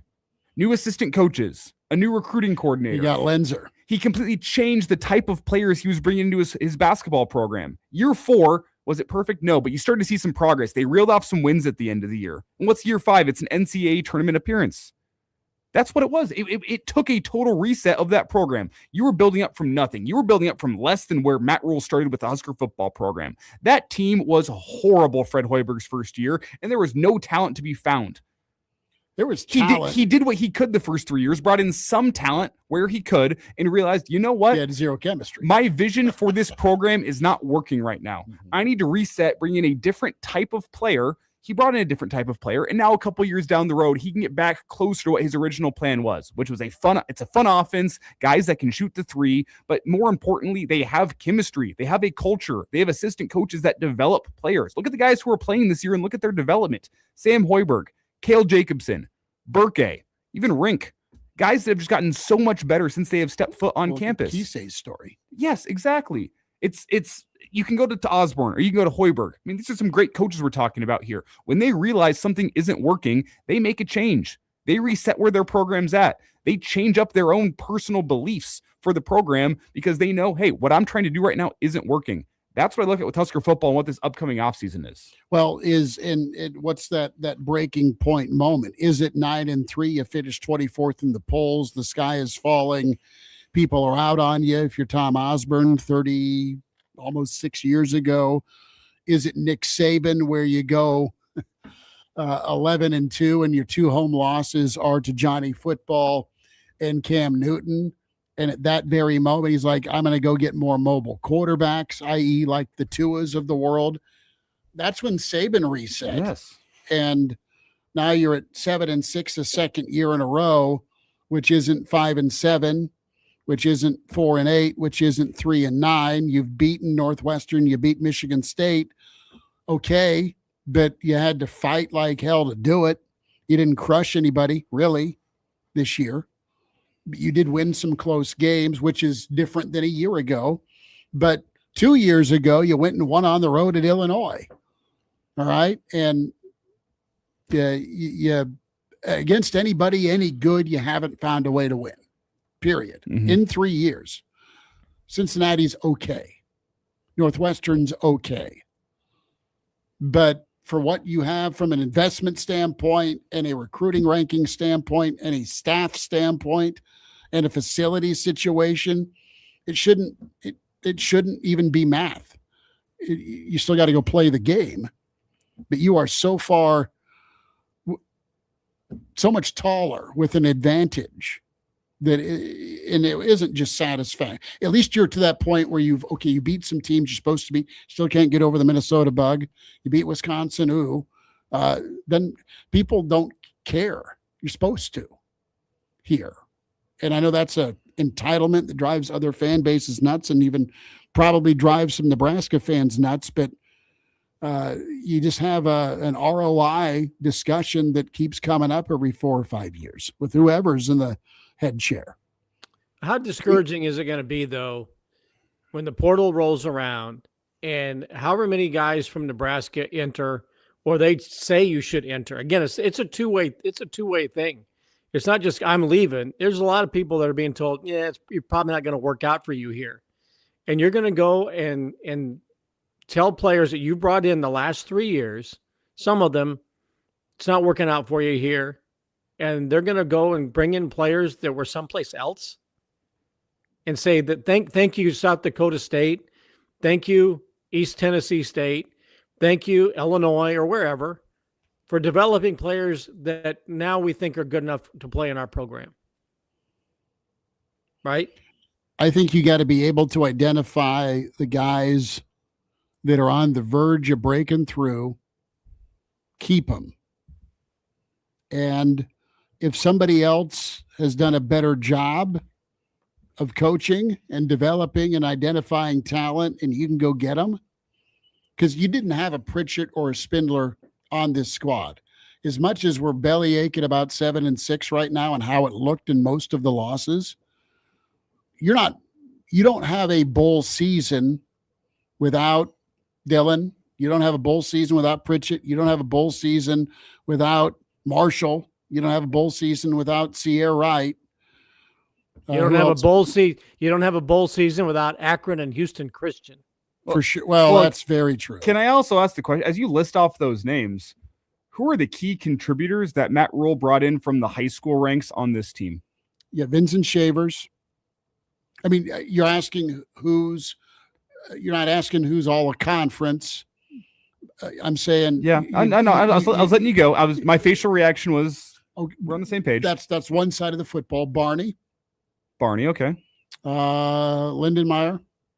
Was he Matt Rule? Or was he the year before Rule? Was he Matt Rule? Was he first year under Rule? He's a junior, so no. Redshirt junior even, right? Okay. Yeah. Who else? Lateef.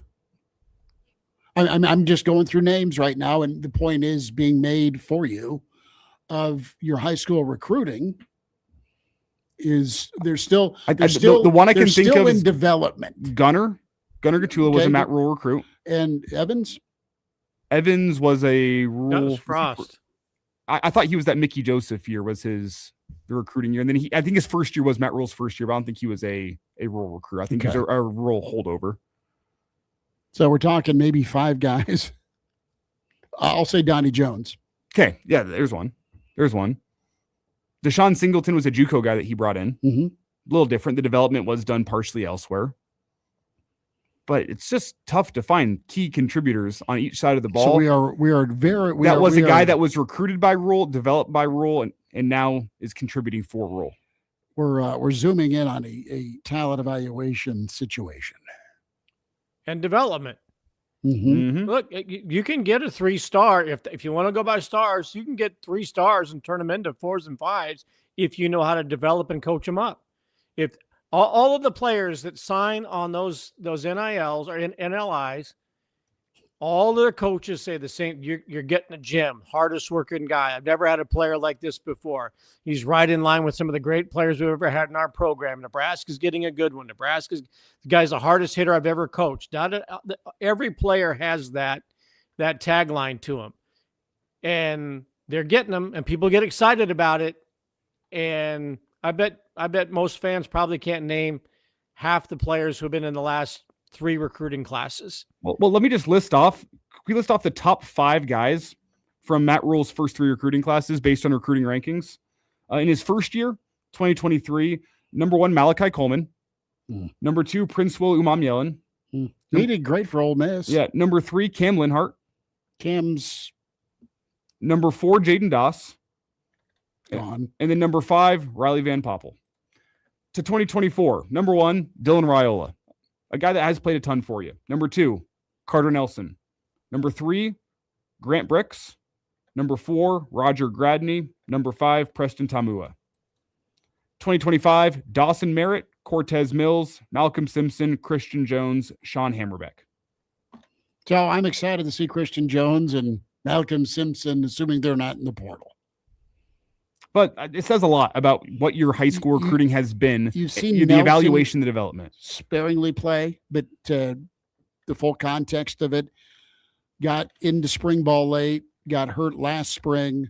So he's been somebody that's not been around as long as some of the other high school guys. But yeah, I mean, Cam Lenhart's a guy that had a sack tonight, made a play, but we're not seeing a monster. Just to point out Cam Lenhart in the scope of this conversation, Cam Lenhart had a great first 3 games as a true freshman, where he sacked a couple sacks against Shadur out in Boulder, right? Him and Princewell flying off the edge. You're like, okay, this looks promising for young guys that are getting in, but a guy like Lenhart is now at the point after 3 years where, should he stick and stay, that it needs to be, is he a contributor? Is he a snap eater? Or is he a difference maker? And based on the recruiting rankings, your expectation is, from a NIL standpoint and a retainment, is he better turn into a game wrecker, or at least somebody that can step up if you have a game wrecker opposite him in a Winery. Mm-hmm. So let him eat. The names you read off, that's amazing. That is very telling. Now, there's some guys that of the last class that, Christian Jones and Jeremiah Jones, or, there's some really good players there, but are they going to become the players that develop into the players that they should develop into? I think Cam Lenhart's a really good player. I just think he's undersized for the position that he plays. Mm-hmm. And to do that in the Big Ten, I think is really difficult. But I have a lot of respect for what he has done at Nebraska. So I just think he's a little. I think he's a defensive tackle playing at 270, 280, maybe even not that much. But the players you listed those first couple of seasons. Okay, first recruiting class, you're always getting a late start. You just hope you're able to have some stick in there. But people get so caught up in rankings and stars and the hyperbole, and it's not matching up in performance. And maybe it will develop in time, and maybe it is going to take patience. I'm watching the game right now. Miami leads 14-0 against Ohio State, who was driving. Really? They got a pick 6. So there were 2 years ago they wanted Cristobal out of Miami. So we may still find a way to screw it up. I mean, we're not all three cheering for Miami, are we? Right, but what I'm saying, they wanted him gone, and he's got them back to where they're competitively playing in the college football playoff. They had a bye last week, but they're competitive in the in the college football playoff with a coach that they wanted to fire a couple of years ago, one of their own. Maybe he reset the program, or they gave him time to develop the talent that he brought in. Well, I'm just looking here. I believe I'm correct on this. I'm checking my math to make sure. Dylan Raiola is the only 4-star or above. Oh, excuse me, Princewell. But Princewell and Dylan Raiola are the only 4 stars or above that Matt Rule has recruited out of the high school rankings that have started a game for Nebraska. Yep. And one went to Ole Miss, and the other's about to leave your program. Yeah. And so, I don't think he would have been a difference maker in the game today. No. The other Brian, as we wind it down on air here on KFOR, iron sharpens iron. Brian, good to hear from you in the stream. Not enough iron on the roster. Then we see actual iron on Saturdays get cut into pieces. Nebraska needs more talent. Yes, coaching needs to improve too. Well put. More of your comments in the stream, and we'll do a little Average Joe / Real Red Reaction, powered by Slim Chickens. After Dark, 489-1240. Can they still call in if we're doing After Dark or no? Yeah, I don't see why not. Okay, so you can still hit the phone lines, 489-1240 or 800-825-5865. We'll get back to regular programming on a Friday night on KFOR, and then do a little bit here. We'll play some Rule for you. Are you excited? Yeah. All right. So are we ready and break? I think so. I'm doing some mental math in my head here to make sure this actually works out like I think it should. Give us a second. Let me make sure. This is a new studio for us. I think this should work. Okay. 3, 2, 1, and action.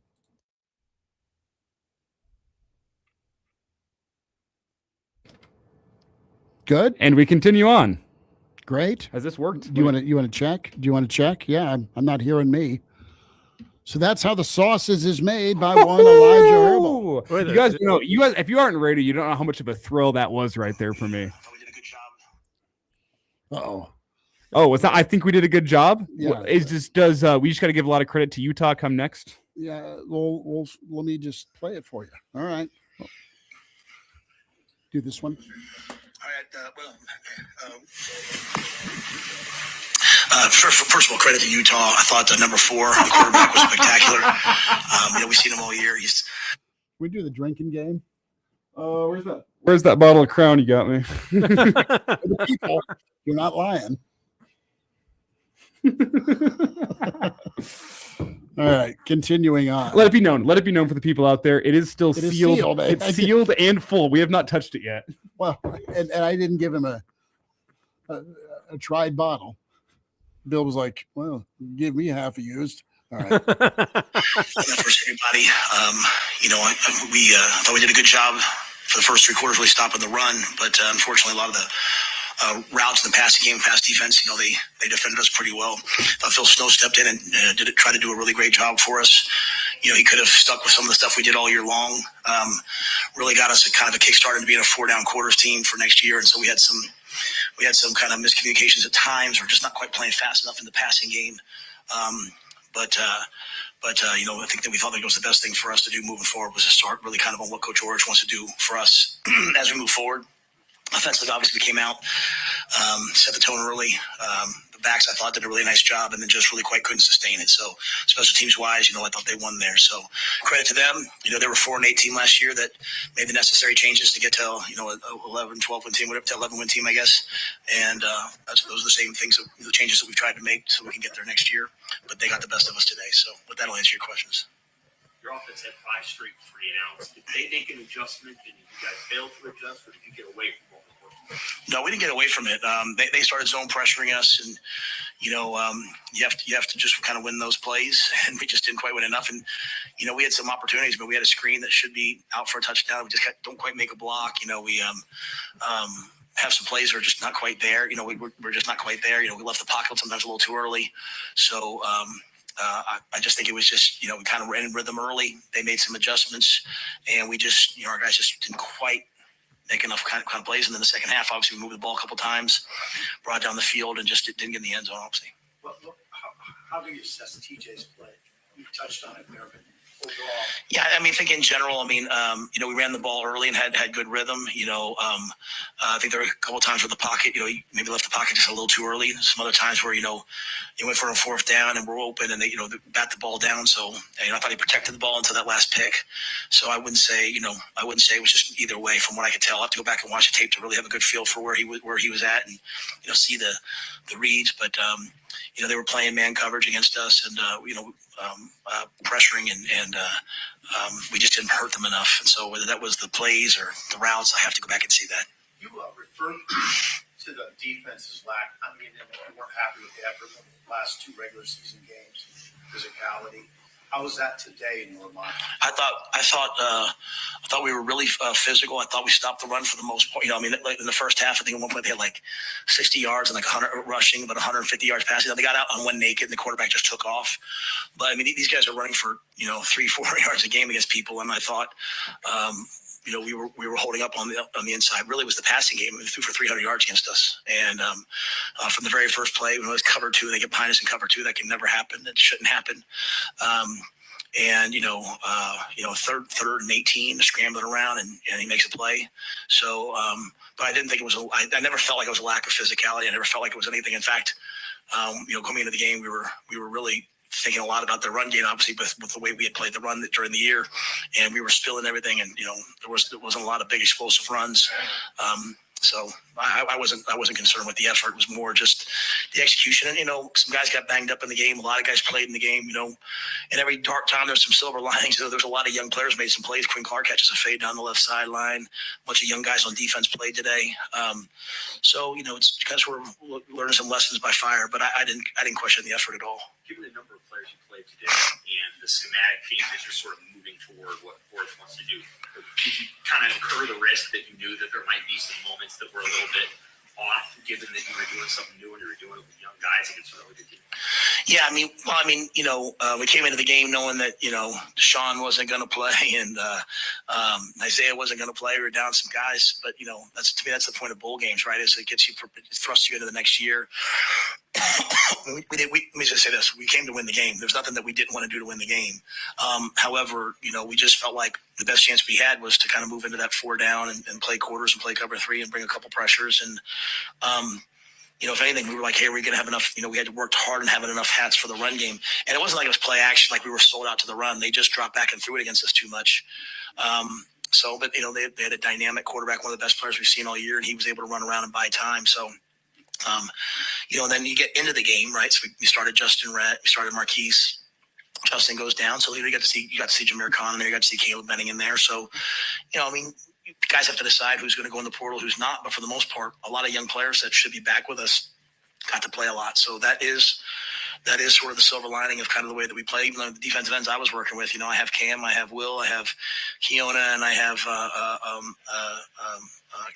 Cade. I mean, those are freshmen and sophomores. So, there was a lot of work done this week to try to take away the quarterback run. I thought they worked hard at it. What do you make of Makai Nelson's day, and how do you see that running back picture? Yeah, I mean, if you go back and look at it, Makai had the explosive runs. Mosey continued to make plays. Quinn Eyes was the short yardage back and the third down blitz back. And, coming into this game, that was the least of my worries. And I think those are 3 really good players. So we feel really good about them being the backs moving forward next year. And sort of today was a more traditional approach to the running back room as opposed to what happened this year where everyone kind of mixed in. So, like I said, there's, we have the portal coming up, the portal giveth and the portal taketh away. We'll see kind of how it goes. But we do feel really good about the running back room as it is right now. Matt, with the way these last 3 games ended on the season, how big is this offseason to get this roster right, get things corrected for 2026? Yeah, there's a ton of work that has to be done. And I think that work for us is and we began it a while ago, right? I mean, I think in terms of like looking at the off season, looking at the Big Ten schedule, looking at the travel, we coming down the stretch of the year, we're pretty beat up. So how can we do things better? How can we do things differently? From sports science to medicine to strength training, we've been studying everything. And so, obviously the last 3 games make it hard to say a lot of things, but like, as I said to the guys, Henry Lutoski said in the press conference yesterday, get to back-to-back bowl games. That is an accomplishment. I don't want to forget that for them. But to get over the hump, we have a lot to do. And so, we're going to attack it, and we're going to be unbelievably persistent at it. And, like I said, they're a great model, right? They were 4-8 last year, and that quarterback was on another roster, and he came in, and he's been a lightning rod for them. And now they're going to have to deal with the portal now too, So all of us have to deal with all that. So, but Pat Stewart, Keith Williams, Logan Holgerson, those guys, I think we're in really good position in terms of what we'll do in terms of personnel. Does that start just right away on Friday, or I guess it? Yeah, they've been working on it for months. The portal opens up, and we'll see who's in it, and we'll go from there. Do you have a sense of who you may move from that? No, I mean, we've re-signed a lot of guys to contracts, and they can't anticipate being here. And there's some guys that, they have to make decisions that's best for them. So we're not super worried about it. There's a lot of guys that would like to come to the University of Nebraska and run a good position. So Pat and those guys are well positioned to do that. I know Penn State got hot. I will be here today. Concerned about where you guys are at, where those three teams are. Do you view this game as similar to the Penn State round? Not well. I mean, I think at the end of the day, we faced 3 top 15 probably teams, and we lost. So, I mean, we're not a top 15 team. You know what I'm saying? It's it doesn't mean we're a bottom 15 team. It just means we're not at the level of these guys right now. And so I have to take responsibility for that. We lost 6 games this year. 5 of them were to, ranked team. Penn State Penn State lost 30 guys for the bowl game, and they still won't beat Clemson. I mean, they were the preseason top 5 team. We're climbing, trying to get there. And, like I said, so we'll look at everything. We'll attack everything in the portal. We'll attack everything with our roster. We'll try to find ways to improve. So, that's, I mean, to me, it's really black and white, isn't it? Hey, they're the 15 team in the country. They beat us. It was, we were able to hang with them early for a while. We're not able to do it the entire game yet. And that's where we have to improve. We're talking about Rob here today. What do you think he was able to get out of even these last couple of weeks, just being around the program that can help him kind of pushing it? Yeah, well, I think he's really been able to look at the roster and be able to give guys a vision for where they fit. The worst thing in the world would be to have a really good kid that's a really good player that's not going to fit the defense that we're in moving forward, right? And at the same time, there might be some guys, like Jameer Khan out there, he's a great fit for what we want to do in terms of playing this position. So he's been able to meet with the guys one-on-one. He's been able to be at practice. He was able to be at the practice flow today. I would just say, we've been here for 3 years. For 2 years, we were really good on defense. We struggled this year. I take full responsibility for that. Okay. I hired John, who's a great coach, and just kind of forced him into something like, hey, stick with the 3-3-5 because we've been good at it. Really wasn't his fit. We just said, that's not right. We parted ways. I feel bad for him. He's a great person. I wish him the absolute best. We brought in Rob. He's got a system. Say, Rob, put your system in. He knows the guys that he wants to go get for the system. He knows the guys that fit here for the system. We started it. And we didn't put in his system. We just did the kind of quarters the way we had done it early in the year. After Michigan, we didn't play quarters ever again. So it was a tough transition this last month, but at least gave us a head start. So, I have no doubt that Rob is going to have us playing great defense. He knows what he wants. I have no doubt that in year 2 with Coach Eckler, that he's going to have us going where we want to go. I have no doubt that Jeep is going to have our offensive line being, a dominant group. And I have no doubt that Dana will get the thing where he wants it to be. So, but, we have to get that work done. I'm going to answer your question. I'm not going to rush off. So after today, what do you think the identity of your team is and what you want it to be? I think that's a great question. I think it's kind of for next year. I think we want to play great defense and play great special teams, and we want to control the line of scrimmage on offense and be explosive in the passing game. And we ran the ball really well early today, but we were never quite able to hit some of those plays. We ran a wheel route to Ja'Cory and we just weren't able to quite hit it, or we got pressure at times. I'll say this: guys like Turner Corcoran, man, that kid, he can barely walk. He just cares so much about being a Husker. I'm sure people are gonna beat him up a little bit for a sack at the end or whatever. But man, guys, I'm just telling you, he's out there on a leg that most guys wouldn't play on. So I love that group, and but we'll have a chance now to go back with Jeep, to go back with Dana, and really kind of work through kind of where we want to get to, and but yeah, we have a lot of work to do. So Sam, where you take away the green light, kickoff returns, and you just say, let's do the 25 instead of trying to Yeah, we did that in that game. We went, we kicked it through the end zone, but we finally said, enough's enough, right? So credit to them. I mean, Corey's too good of a player. We're trying to get the ball in his hands more often. I give Coach Eckler a lot of freedom on that, but he felt like after the second one, he said, hey, the next one's going to be a touchdown. So we did it again. We got tackled at the 14, they were winning and we weren't. And so we would have fair caught the last one, but went through the end zone. So. Anything else? All right. Thank you, guys. Happy New Year. So that was Matt Rule as we're after dark here with the Real Red Reaction powered by Slim Chickens. About 10 minutes left as we go, but you had the identity question, Bill and Elijah. Those are important.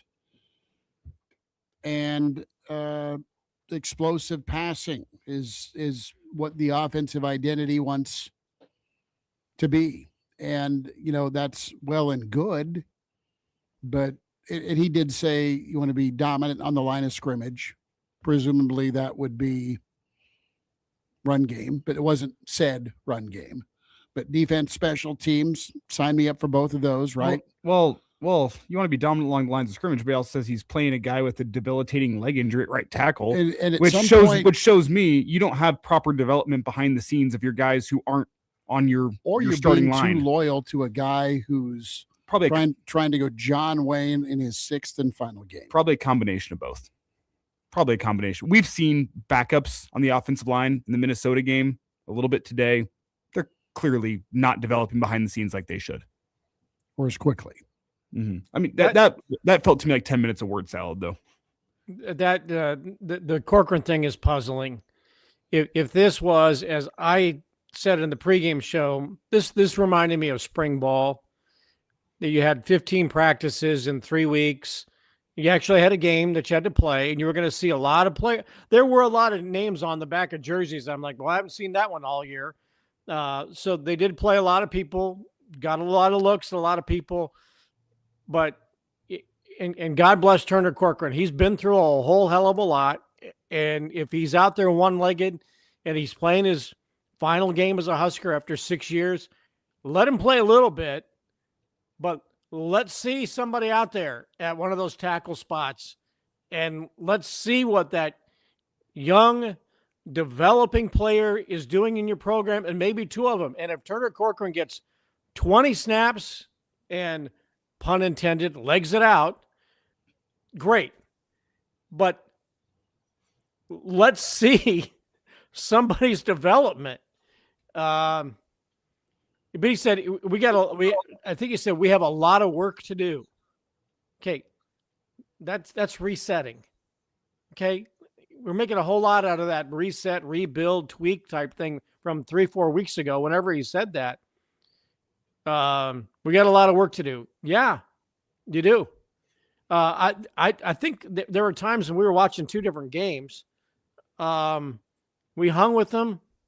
I don't think after the first quarter there was any hanging with them. When they were getting 5 straight drives of 9 plays or more and scoring on every drive, and you're going 3 and out on 5 consecutive drives, that's not hanging. That's not stopping the run. That's not getting that's off not the field on third down. That's third and not long, third and medium. It was uncomplimentary football against somebody that forced you into it. And it's that's been not that way competitive football. No, it's been that way against anybody good they faced. You got Since Michigan, 535 to 343, and most of those yards came in the fourth quarter. First quarter, and then the fourth quarter, and the game was already out of reach.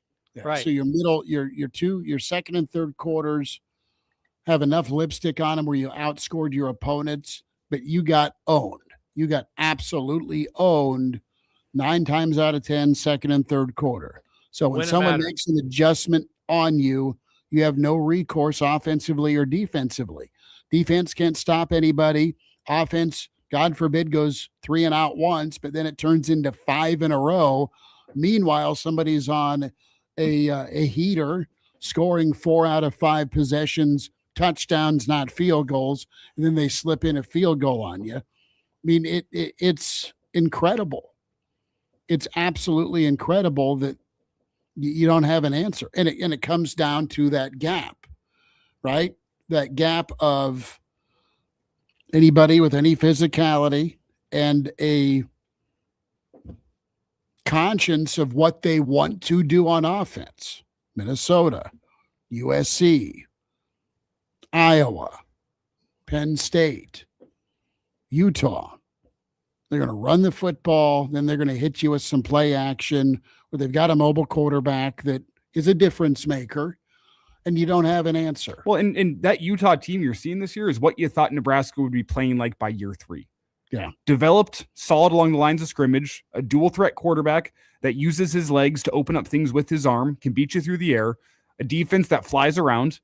Well, Nebraska, you know what and I'll give Nebraska a little bit of credit, and I know their tackling wasn't great tonight, but at least there were more bodies around. I mean, I saw that again, and it had been since September, where you had 2 or 3 guys to bring down one Utah dude, and that's how it had to be. There were more players missing tackles around the ball carrier. The first 2 missed. Number 3 and number 4 eventually kept that yards after contact to 2 or 3, not 13. I was just amazed. I noticed that. There was one play where, and it was indicative of the whole season on stopping the run. I think it was in the second quarter.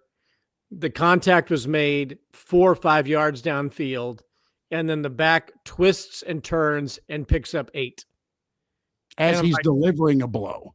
Yeah. It's like that is the entire season in a nutshell right there. A handoff. Nobody touches the ball carrier at the line. The linebackers, again, like I said, didn't make plays because there's just too many bodies around them. They can't read and react because they're getting the defensive linemen shoved into them that they can't move. And then the ball carrier gets touched 4 or 5 yards and then falls forward for 3 more. And it's 2nd down and 2. Mm.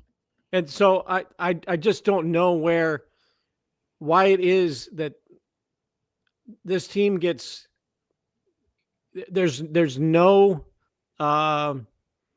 course correction. There's no adjustments. Teams adjust to Nebraska, and there's no, okay, you're going to do this, then we're going to do this. And it just doesn't change. And, I'm amazed by that, the first 15 plays or whatever it is, first quarter, wow, this is a really competitive ball game. And then the opponent adjusts and there's no adjustment back. And it's like, well, let's run that screenplay again, see if that'll work. And it doesn't. You just get away. And this is so simplistic, but you get away from cranking out 4, 5, 6, 7 yards on first down, running the football.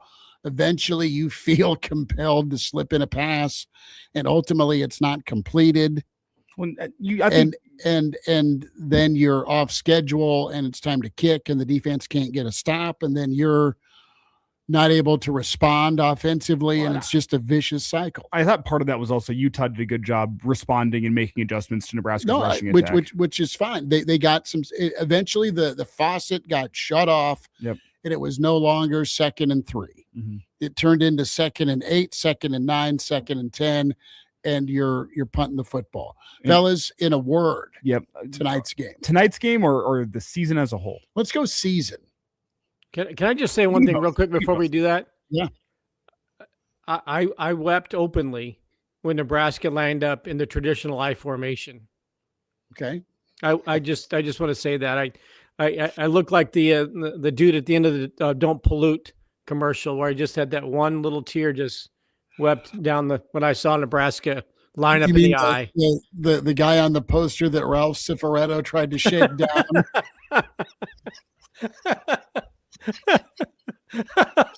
Total Fugazi. You get that at all, Elijah? No. Sopranos. No. Season 3, check out. I've never made it even to the end of season 1. Go look at Ralph Cifaretto. YouTube it later. Ralph Cifaretto and Total Fugazi. but they lined up in the eye. It looked like that guy who's got a name, Bill. Anyway, season in a word. Shallow. I'm going to go shallow. Yeah.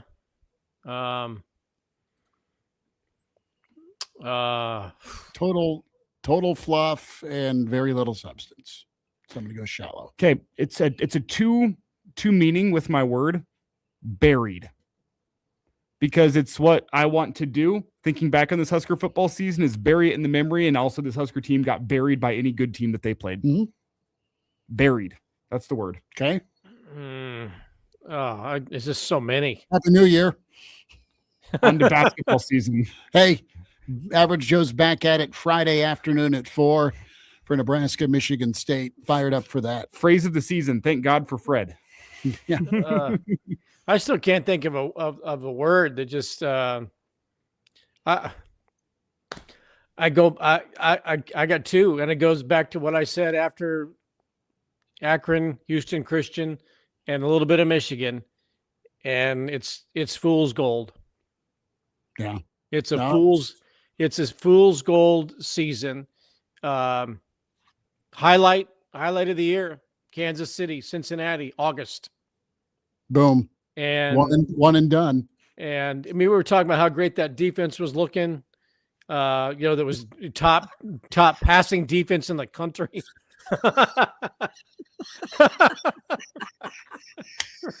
Roger, bravo. Oh wow. I'll show no girl.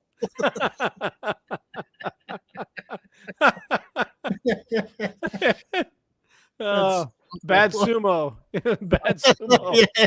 It's like Russell asking for drinking anything. No, shockingly, we did not need anything. We're saving that for after the show. Yeah. That's funny.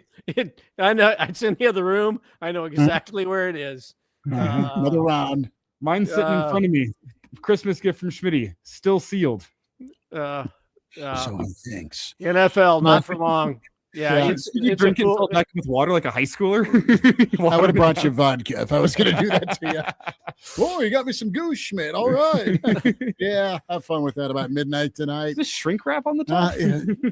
No, it's still sealed. The old grocery store. Yeah, you were wrapping watermelons long enough. You knew how to fix it. Anywho, Bill, appreciate you much, brother. We'll give you a shout on Friday. Happy New Year. Happy New Year.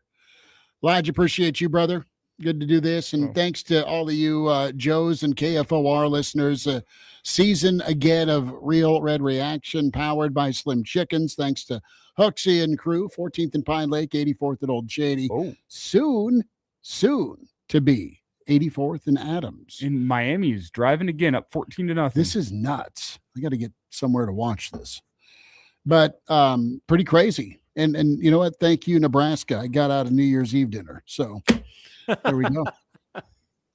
We'll be back at you 4:00 on the Average Joe Sports Show into a new year. Appreciate you tuning in. Like and subscribe as always. Tell a friend. Average Joe Sports Show YouTube, Real Red Reaction YouTube with KFOR Facebook and Twitter, KFORnow.com, and find and follow on Twitter as well. AJ Sports Radio.